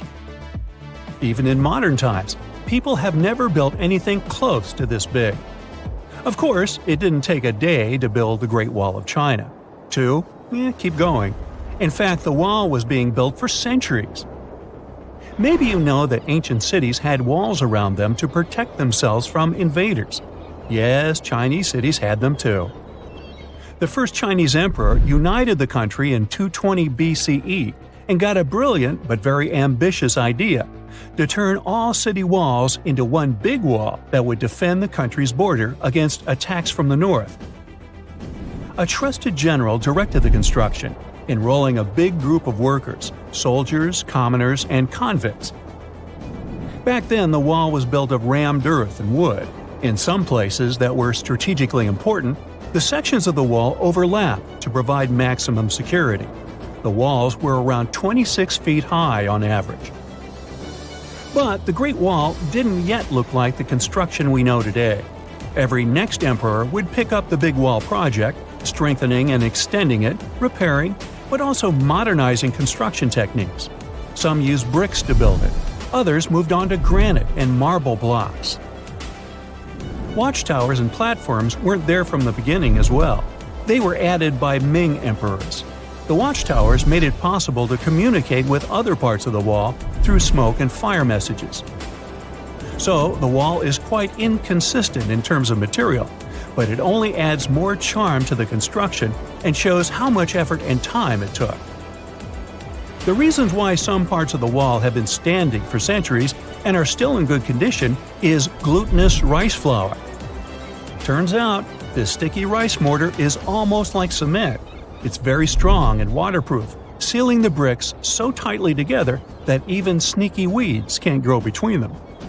You may also notice that some bricks have writings carved on them. They were left by the workers who were building the wall. The purpose of those writings is quality assurance. They contain such information as location, quantity, and responsible officials. So, in the case of some problems with the quality of materials or constructions, it would be known who should be held accountable for it. Recently, a research group has looked through official historical documents of the Ming Dynasty that ruled China from the 14th to the 17th centuries. They came across records of secret doors in the Great Wall, so they decided to find them. They used a flying robot to capture continuous centimeter resolution photos of the wall. They photographed 90% of the wall that was built during the Ming Dynasty and discovered the remains of over 220 secret doors along the wall. Some of them have a specific width and height that allows only one person to go through. Others are large enough to allow 2 horses to pass at the same time. Why are the doors there? Well, the Great Wall's main goal was to protect the country from the enemy. Building doors that could let the enemy in would undermine the whole point of having a wall. So, of course, the doors were secret passages. They perfectly matched the surroundings topographically, and the exit on the outside was camouflaged with bricks so that it was almost completely indistinguishable from the brick wall. The wall was never just a defensive wall, and it was never completely closed. It could be opened on demand. It was also a structure used for trade and commerce, communication between inside and outside the wall, and of course, for defense and spying. Some doors were used for trade with the other side. Through smaller doors, a person would sneak out to spy on the enemy that lived on the other side. The hidden gates were also useful for a sudden attack. As you remember, some gates were camouflaged with brick on the outside. The exit was so indistinguishable that the enemy had no idea exactly where it was located. The inside entrance for Chinese soldiers was hollow, so they could walk through the wall and break the camouflaged exit gate from the inside, starting their surprise attack. Now, even though the main point was to prevent outsiders from getting into the city, the wall wasn't too effective on that matter. It could still be climbed over or marched around. So the wall was being watched at all times, and the guards gave signals to the troops if they saw the enemy approach. Also, the wall provided more time to mobilize and bulk up the country's forces or lure the enemy troops into a difficult strategic position. The construction stopped at the end of the 19th century. The wall lost its strategic and military importance due to technological advances. Over the centuries to today, only 8% of the Great Wall is in good condition, and the rest is damaged. Also, around 1/3 of the wall has disappeared without a trace, due to both natural erosion and human damage. I guess you could say it's now just a pretty good wall. As you remember, the first parts of the wall were built out of rammed earth and wood. These are not the most unfailing materials if we're talking about thousands of years. Also, destructive farming methods have turned large areas into a desert and contributed to erosion. Also, many bricks were taken away from the wall in the last century to be used in building farms and houses. The wall is being deconstructed stone by stone even today, but this time by tourists.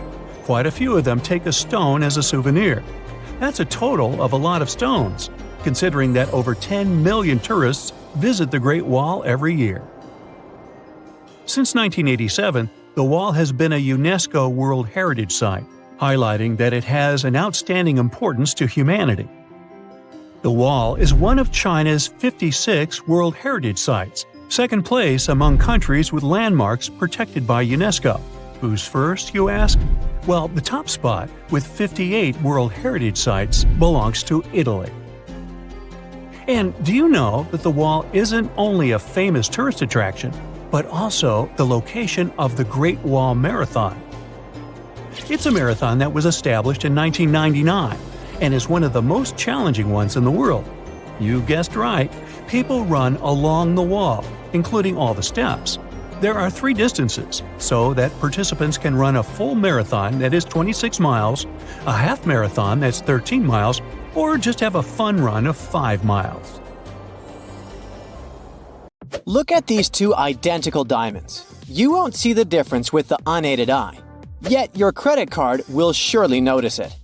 On the left, it's a 0.9 carat diamond that will cost you somewhere around $5,000.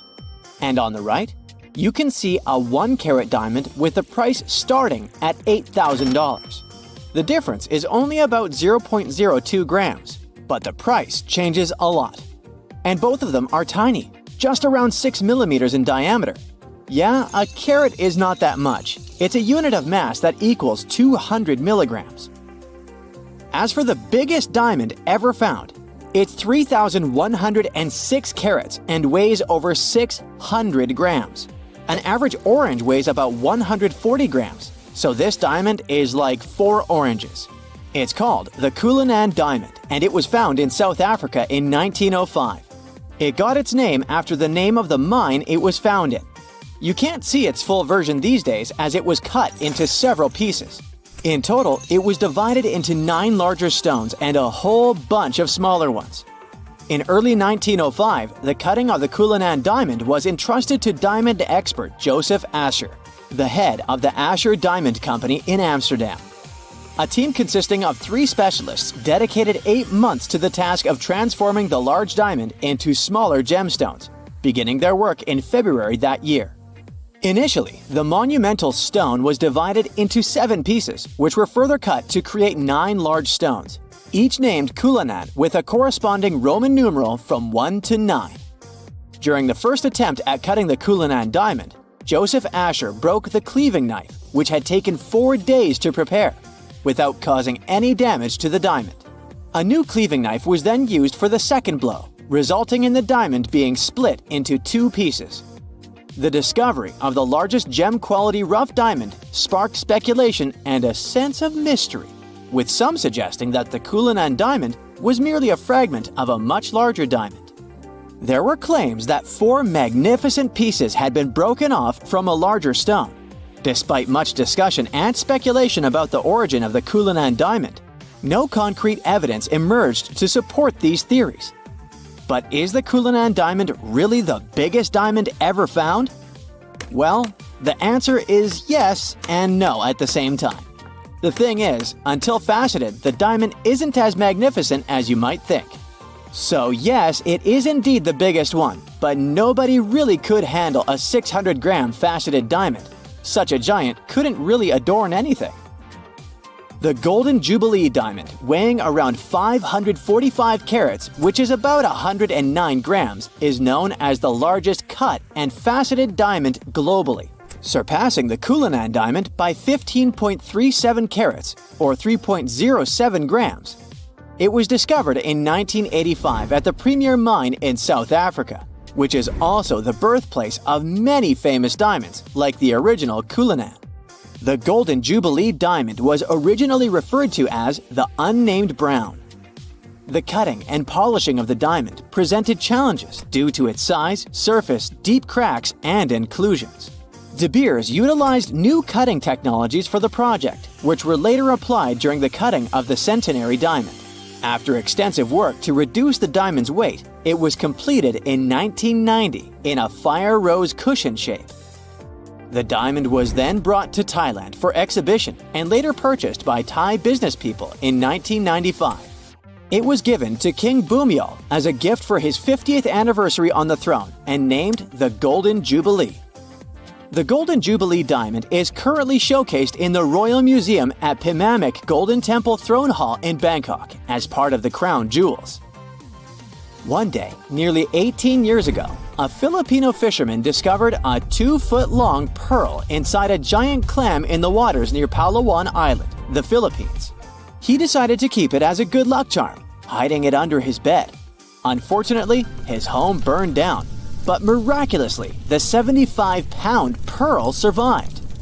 Officials in the Philippines have confirmed that the pearl measures 26 inches in length and 12 inches in width and is valued at $100 million. This incredible discovery surpasses the current record holder for the largest known pearl, the Pearl of Lao Tzu, which is valued at $35 million and weighs less than 15 pounds. The Pearl of Lao Tzu was also found off the coast of Palawan in 1934 and is currently displayed at Ripley's Believe It or Not Museum in New York. The Bahia Emerald is known for being one of the largest emeralds ever discovered, with the largest single shard found within it. It weighs approximately 752 pounds and originates from Bahia, Brazil. The gemstone narrowly avoided flooding during Hurricane Katrina in 2005 while being stored in a warehouse in New Orleans. An ownership dispute arose after the emerald was reported stolen in September 2008 from a secured vault in South El Monte in Los Angeles County, California. However, the emerald was eventually located and the case was brought to a settlement. Although the gemstone has been estimated to be worth around $400 million, its true value is still uncertain. A couple of years ago, a Sri Lankan gem company reported the discovery of what they claimed to be the world's largest single natural blue sapphire, weighing 683 pounds. Let's see what jewelry you could make from this behemoth stone. A blue sapphire with such a gigantic weight could be turned into 1,549,016 1-carat stones adorning engagement rings. The owners intended to auction off this gemstone after it had been officially valued. The Gemological Institute in Ratnapura, which initially owned the gem, declined an offer of more than $1 million from a potential Middle Eastern buyer. They estimated that the gem's real value was around $100 million. The discovery of the El Dorado rough topaz in 1984 in Minas Gerais, Brazil, was a significant event, with the rough stone weighing an impressive 81 pounds. However, after being cut and polished, the finished gemstone ended up weighing only 13.6 pounds, resulting in a loss of 83% of the original weight. This drastic reduction in weight was primarily due to the removal of non-gem quality material from the rough stone in order to create a high-quality product with an excellent cut, color, and clarity. The final product was a stunning faceted topaz with a perfect emerald cut, good clarity, and a desirable yellowish-brown color. Weighing 31,000 carats, the finished stone became the largest faceted topaz and gemstone in the world.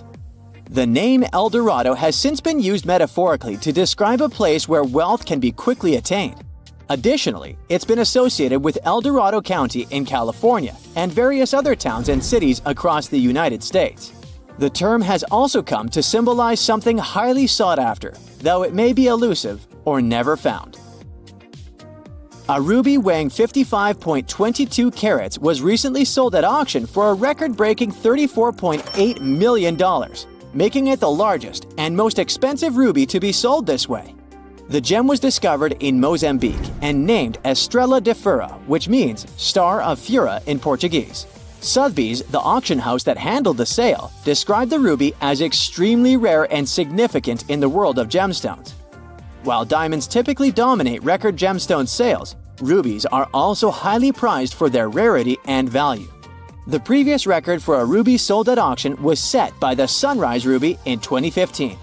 It's a 25.59 carat stone from Myanmar that fetched $30.3 million. Estrela de Fura was originally a 101 carat rough stone, making it the largest gem-quality ruby ever found. It was carefully cut and polished to enhance its color and brilliance before being put up for auction. The ancient Indian texts mention beautifully decorated chariots or entire palaces called vimanas that could take off and, in a matter of seconds, fly away as far as space. Some people believe these vimanas only existed in Indian mythology, but it's also possible that they were based on a real technology that had been lost over the centuries. According to the Vedas, ancient Indian religious texts, there was the elephant vimana with several engines and many other types named after animals and birds. There was one for local travel, one for visiting different countries, and one for traveling to the moon and various planets. They could develop a great speed. One vimana had the superpower of invisibility. Another one was shaped like a sphere and was built on the winds produced by Mercury. This Vimana was said to generate an enormous ray like the sun and make noise like the storm's thunder. All the Vimanas were unbreakable and perfect for attacks on foes. Now, to operate a Vimana, you'd need to know a lot of stuff, pretty much like today's airplane pilots, 32 secrets in total. They'd cover the aircraft structure and the secrets of taking off and maneuvering without crashing. That's a good thing. The pilot was also expected to know how to be seen and unseen, how to be hidden, how to be quick, how to manage contractions and expansion, and many other tricks. To hide the flying machine from foes, the pilot was instructed to move to the 8th atmospheric layer above the Earth and use the power of dark solar rays. This instruction might sound a bit weird, but there were others, more realistic ones, which still make sense in modern aeronautics. There are sections of ancient texts on the Vimanas that focus on details like flight paths, pilot training, navigation, and even suitable clothes for pilots and recommended food for long flights. There was also a lot of technical detail about the use of heat-absorbing metals, the metals utilized, and melting points. The supporters of the theory that the Vimanas were more than just myths are sure that the ancient Indians would unlikely go into all these details just for a beautiful story. So, the flying palaces might have been real and way ahead of their time, like many other great Indian inventions. Back in the 6th century BCE, an Indian physician named Sushruta basically wrote the original guide to medicine and surgery. They even called him the father of surgery for his work. Sushruta laid down the details on hundreds of medicinal plants and described complex surgical procedures. He gave instructions on nose reconstructions and skin transplants from one part of the body to another. The original method of rhinoplasty, which involved taking a piece of skin from the forehead to reconstruct the nose, is still used today. But back then, it had a slightly different purpose than surprising your followers on social media. Those nose jobs helped out folks who had lost their noses as punishment for crimes or in fights. Now, you gotta thank an ancient Indian math prodigy for the invention of zero. It might not seem like a big deal, but without it, we would have no binary system and no computers. People before the 5th century CE were only thinking about some sort of a sign to indicate nothing. The invention made addition, subtraction, and other mathematical operations a whole lot easier. You can see the oldest zero in existence carved in the wall of a temple in Gwalior, India. The Indus Valley Civilization was using rulers in 1500 BCE and earlier. Made from ivory, these rulers were found during excavations in what is present-day Pakistan and northwestern India. They were widely used in architecture with amazing accuracy. They had units corresponding to slightly over 1 inch that were marked with precise subdivisions within 5/1000ths of an inch. The next invention is more of a concept than a physical item. Standardization is all about setting the rules based on a bunch of people, things, or interests. One of its cool applications that we've all gotten used to is standard weights. Whether you're using pounds or kilograms, you need these universal measurements for weight, right? For this, we owe a big shout-out to the merchants from the Indus Valley Civilization who lived around 4,000 years ago. They were measuring everything from food grains to fancy luxury goods using these standardized weights. And their weights had decimal and binary mathematical systems going on. They didn't have high-tech gear, but they pulled off some serious precision using complex calculations and even sand for construction. Their art of standardization made its way to Persia and Central Asia, basically becoming the global weight-watching standard. So, if yoga is your go-to exercise, you definitely have a personal reason to appreciate the ancient Indian geniuses. Over 5,000 years ago, during the rule of the Indus-Sarasvati civilization in northern India, yoga was first mentioned in the Vedas. Yoga was refined and shaped over the centuries until it grew into a massive teaching with over 200 sacred writings dedicated to this way of obtaining enlightenment.